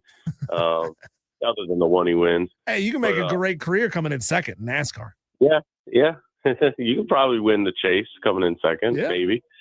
But yeah, no, overall that part was pretty good. The first time I'd ever seen a race was at Texas, and this was back in 2009. It was the most boring race ever. There was one caution for pause because a single car touched the wall, and that was it. So, and Tony Stewart won that one. So again, it was just kind of like, wow, this was my first race. This kind of sucked, but whatever. I mean, you get what you gave. It's free. It was free. I was gifted the ticket. So when people complain, not me, but when people complain that NASCAR is just cars driving around in circles, that's literally your first race. It's just dudes driving around in circles, never stopping. Yep. What else?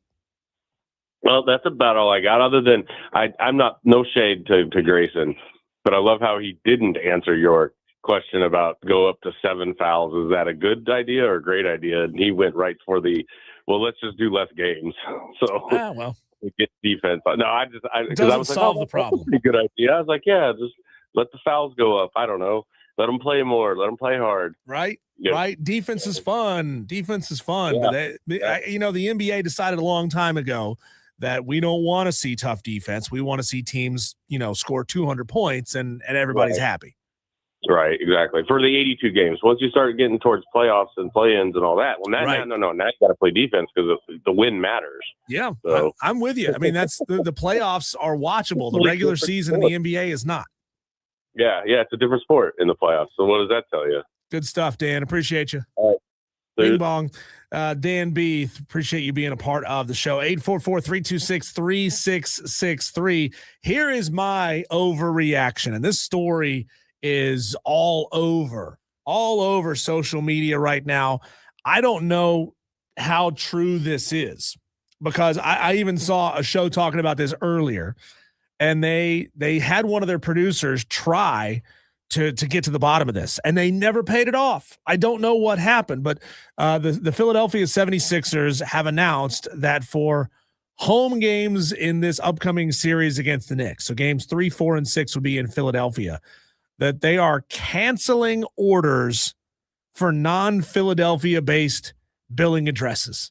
So let's just say that, John, you live here in South Carolina, and you're a huge Philadelphia 76ers fan. You went on the website, you bought Philadelphia 76ers New York Knicks tickets. All of a sudden, you get an email that says, sorry, your tickets are canceled because you're not from Philly. This is wild. This is wild. So what happened was back in the 2024 NBA playoffs, 76, yeah, way back when. We were so much more naive back then. Back in the 2024 playoffs, so 2 years ago, Philly, New York matched up. They had a game in Philly at Xfinity Mobile Arena, and New Yorkers bought up a ton of tickets on the secondary market and essentially turned Xfinity Mobile Arena into a home venue for the New York Knicks. And the brass for the 76ers apparently, and again, I have not seen this debunked anywhere, apparently have said never again. That's not going to happen. So what are they doing? For tickets that were bought officially through their official ticket service, their mobile app, NBA.com, whatever it is, they have gone through and looked for area codes that are not in the greater Philadelphia area or zip codes and said, if you've purchased a ticket in that zip code, nah, bro, you're not coming in. And we're gonna reset. We're gonna make those tickets available to people from Philly, And here's the thing, I love it. It's petty as hell. But if you're the Philadelphia 76ers, you cannot allow all that blue and gold from New York City to fill up your arena again. Now, part of that is because Philly fans, 76ers fans, apparently, I'm not saying this, they're saying this, y'all suck. And you buy up all these tickets and then you turn around and resell them, right? They don't care about their team enough to actually go see the game, but they would love to make some money. Like, you see it all the time in fan forums. They say, oh, we've got extra tickets for this game coming up. It's a big game, big opponent coming into the stadium. Don't sell them to anybody who's a fan of that other team. Don't sell them to them. So they can't stop the secondary market. So any Philly fans that buy these tickets and they go put them up on the secondary market, they can't stop you. But the original purchase, they are making sure that only Philly area residents buy these tickets. And I think it's amazing. I love it. I absolutely love it. This is my overreaction Monday. Here's what I would say.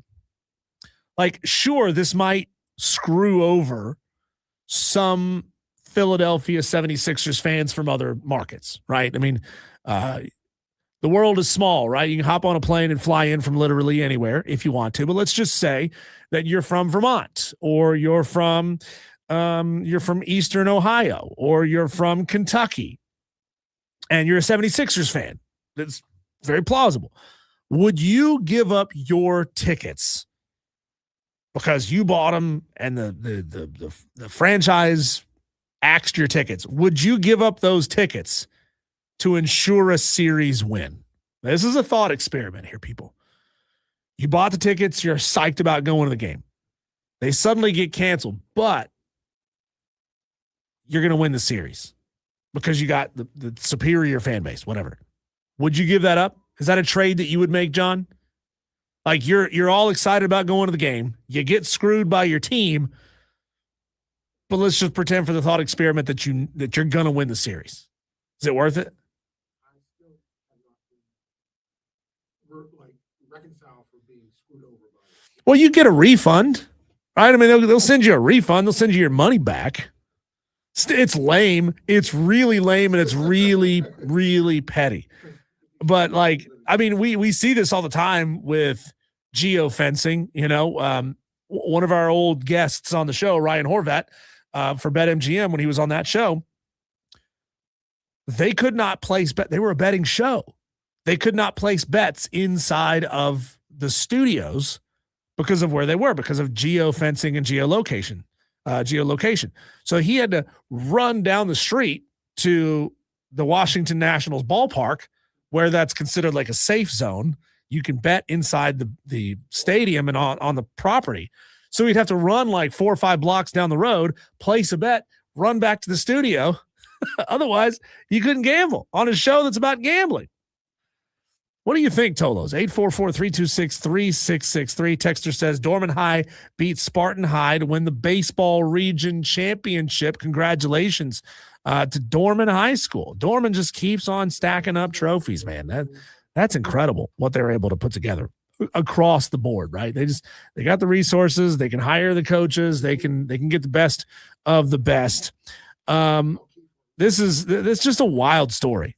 Unbelievable that a team would potentially screw over some of their own fans to screw over more of the other team's fans. It's a gamble, right? I mean, I don't know about people up north, but I know that people in the South hold grudges.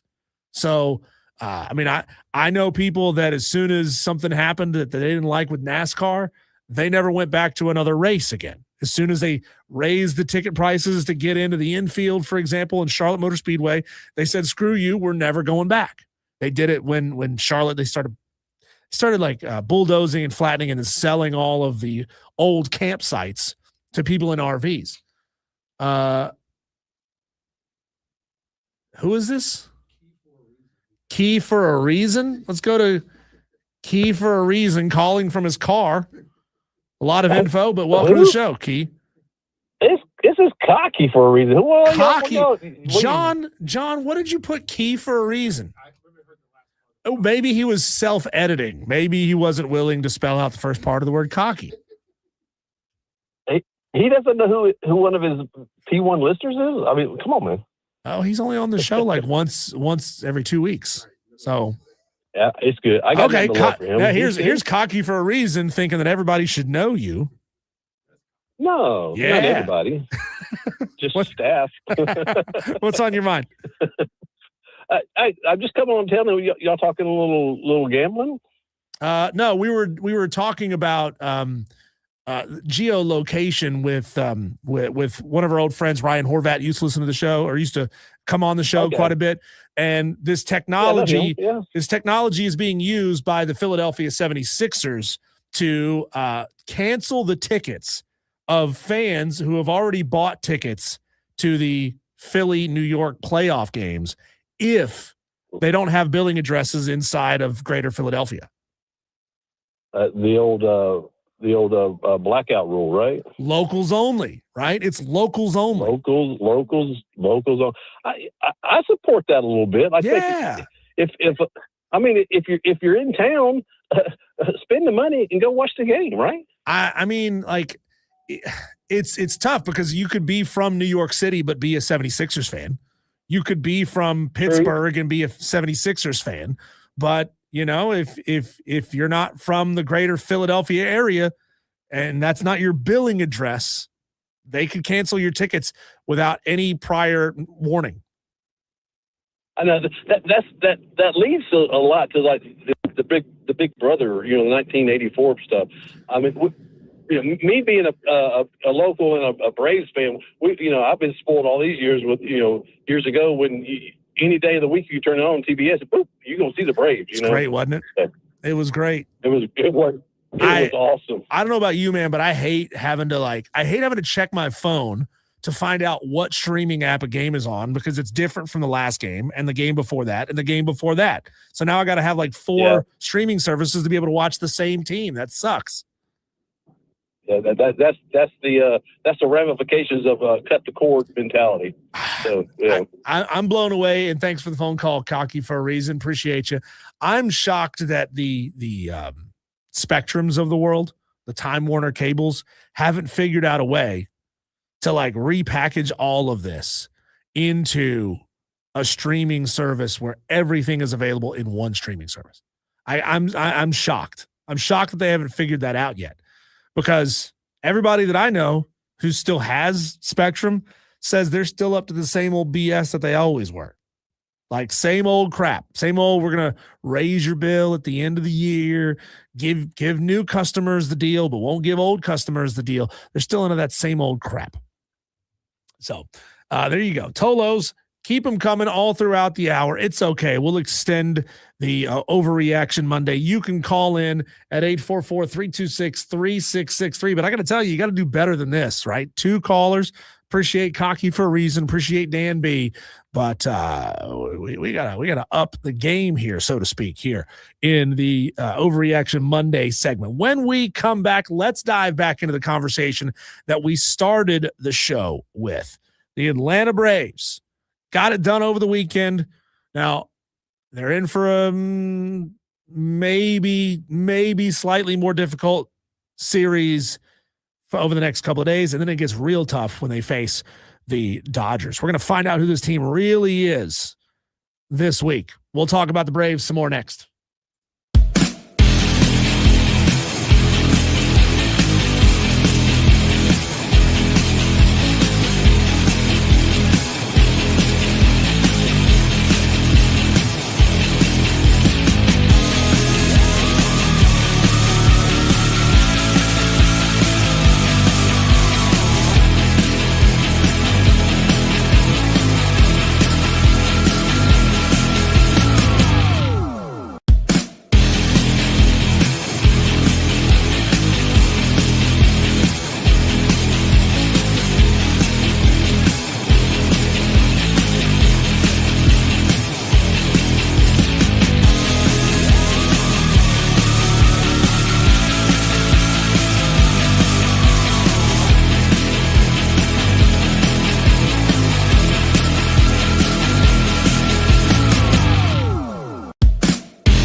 Well, the Atlanta Braves aren't coming back. They're pulling away. We'll talk Braves here in this segment. The triumphant return of Spencer Strider.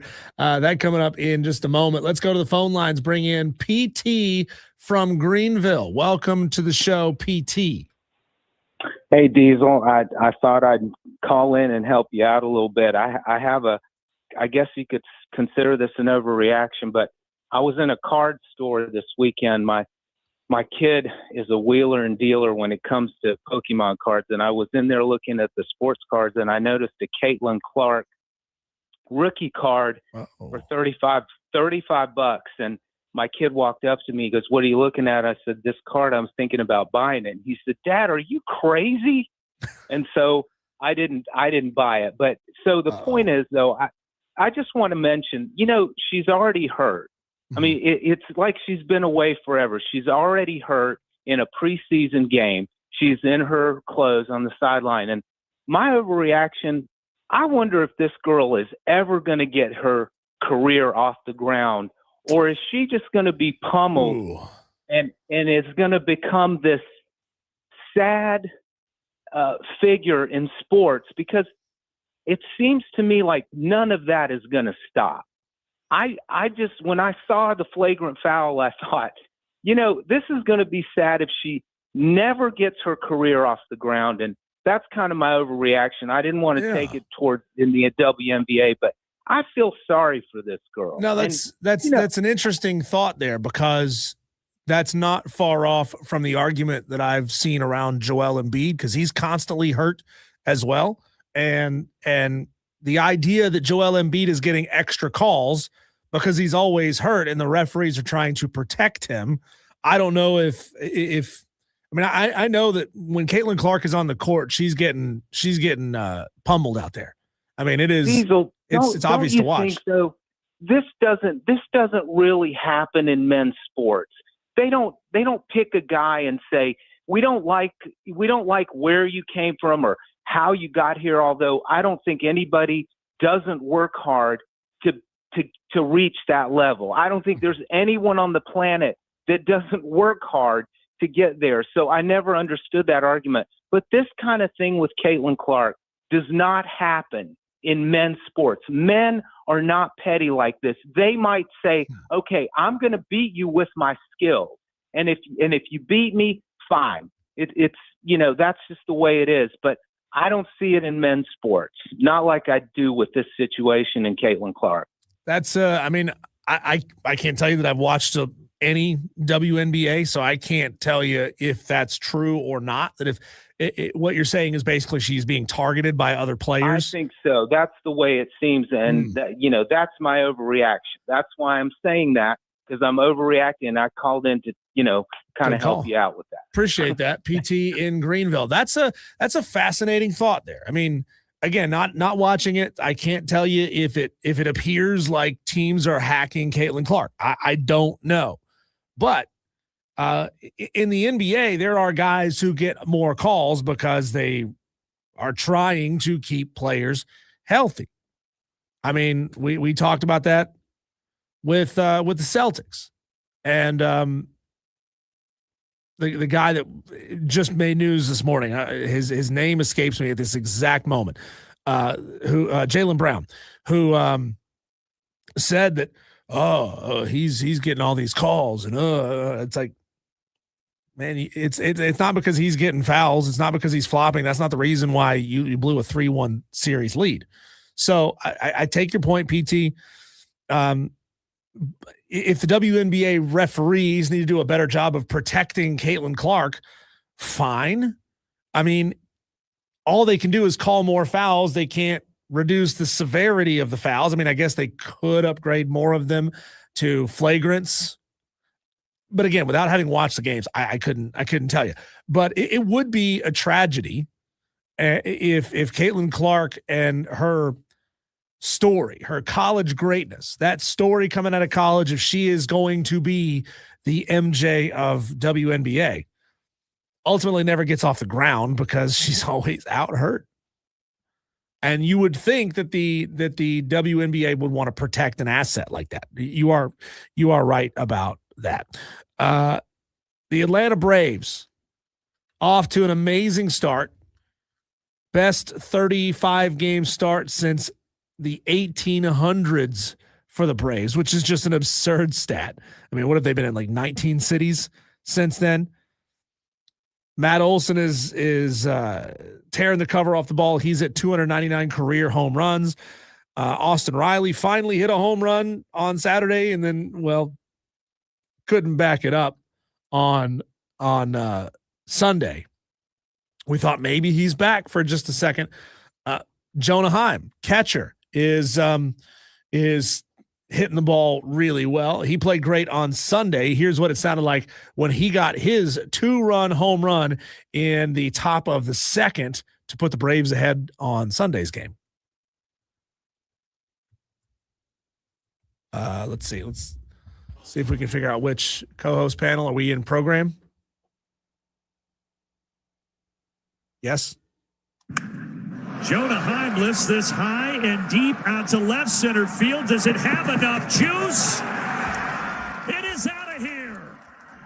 Jonah Heim, his first homer as a Brave, and it puts Atlanta on top in the second. See, they bring in fill-ins and they're hitting home runs. It's crazy how good this Atlanta Braves team has gotten off to this hot start. Now, Spencer Strider was not incredible in his debut for the season for the Atlanta Braves, but I'm going to tell you that's okay.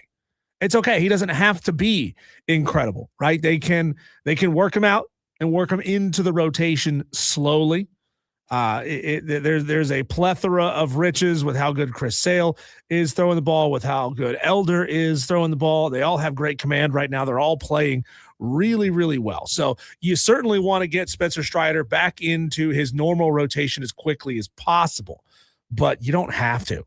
That's the best part. I mean, we've seen it how many times of guys moving up and down, up and down, up and down between AAA and the majors, getting extra starts, but not getting a ton of starts in the majors.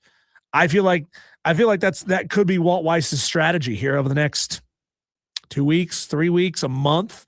Let Spencer slowly get his legs back under him in major league play with every other start, every other rotational start.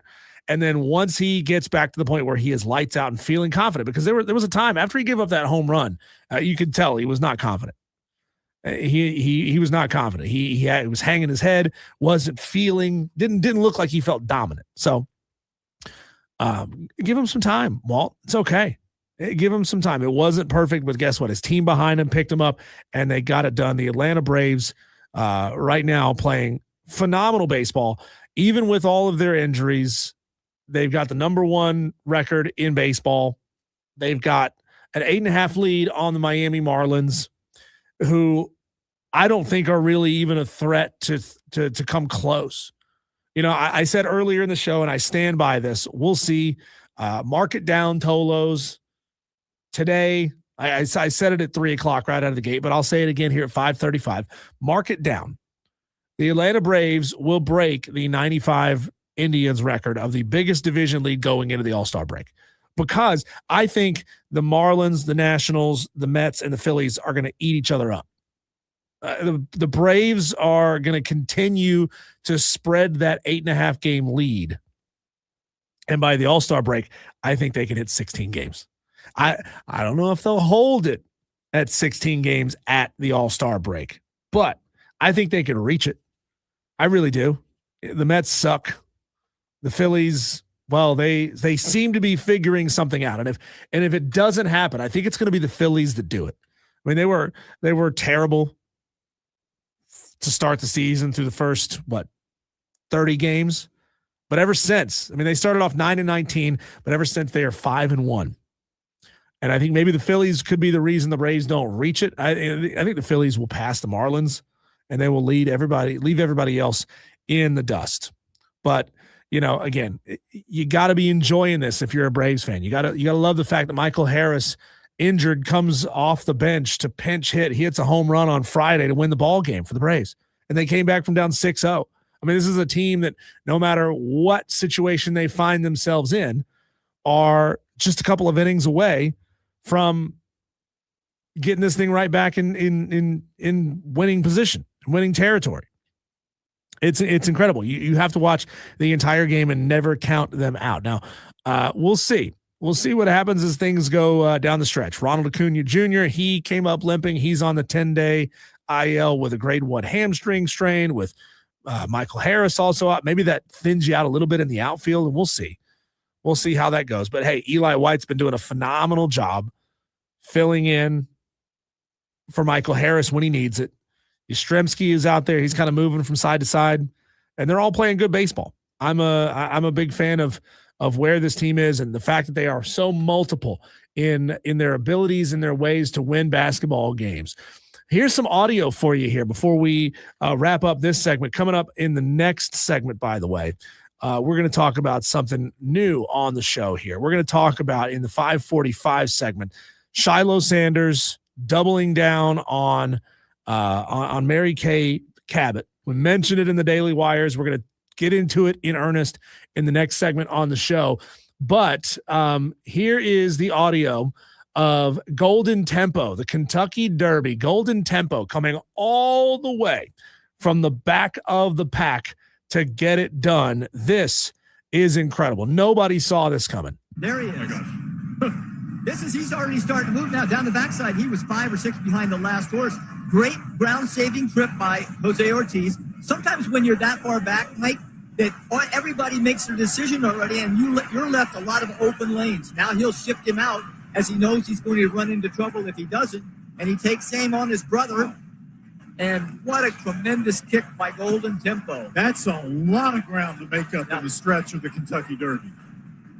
He's 7 or 8 lengths back at the top of the stretch still. The numbers on how far he ran are going to be amazing, right? Wow.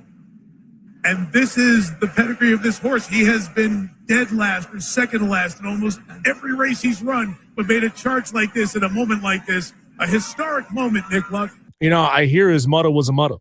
His father was a motto. He loves the slop. If you're a Seinfeld fan, you get that.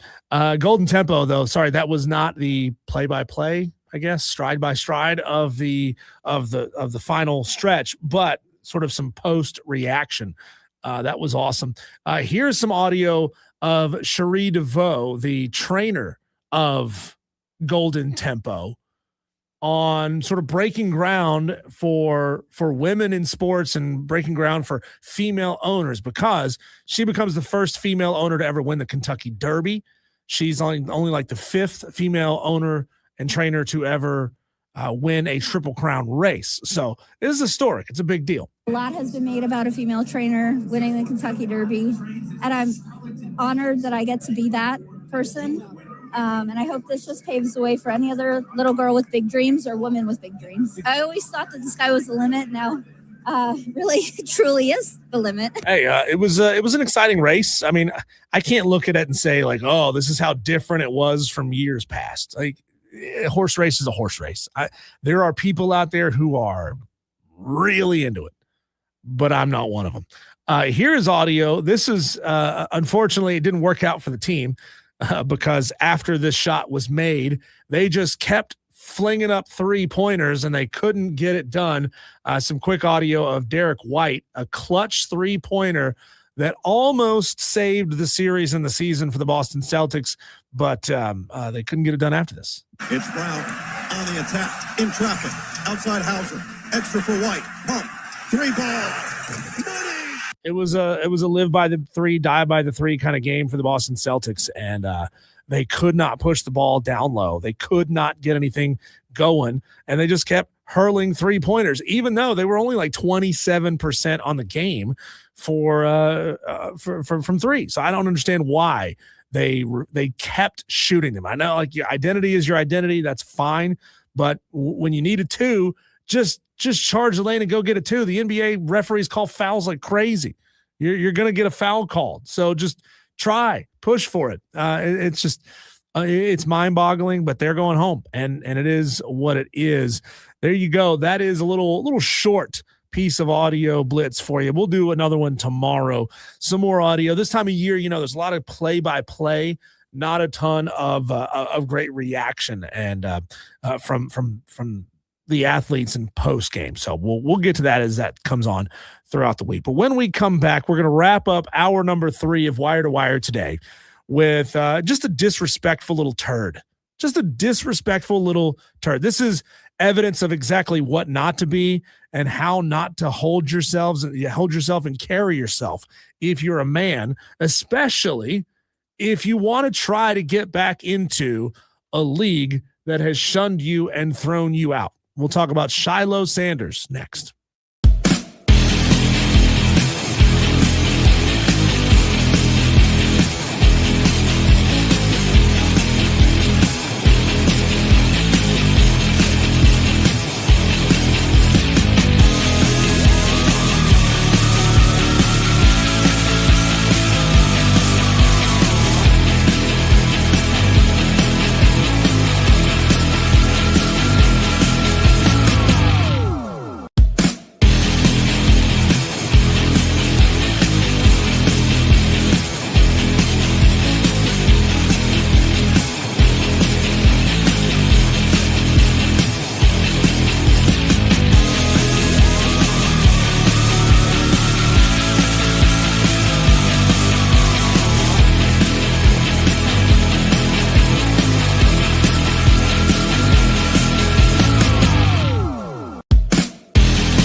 I can only imagine what the conversations are like between Deion Sanders and Shiloh Sanders right now. Like I know Deion's a busy man and he's got to he's dealing with his health concerns. He's also getting set up for the 2026 Colorado football season. But how is it that a man who raised his sons in a way, who always talks about respect, and we know kind of the ways that Deion Sanders instilled respect for women into his program. It's like you never call somebody by their first name. You never call a woman by their first name. You call them Miss this or Miss that. As soon as his sons leave the nest and go off into the world, they suddenly forget all of that, because we talked about this at the end of last week. Shiloh Sanders didn't like the fact that a Cleveland Browns beat reporter, who, by the way, has been the Cleveland Browns beat reporter since the 80s, said that, in her opinion, Deshaun Watson should be the starter for the 2026 season, so that he should be QB1 for the 2026 season. Now, whether or not you believe that Deshaun Watson is completely washed, that's entirely up to you. She's in the building, right? She's covering the team on a daily basis. She would know a lot more than I do about Deshaun Watson's health. And if the beat reporter says that Deshaun Watson should be QB1, then I'm going to take the beat reporter at their word that she has seen something out of Deshaun Watson at this point that she has not seen out of Shedeur Sanders. Not Shiloh, who's not on a team right now, but Shedeur, who is there with the Browns.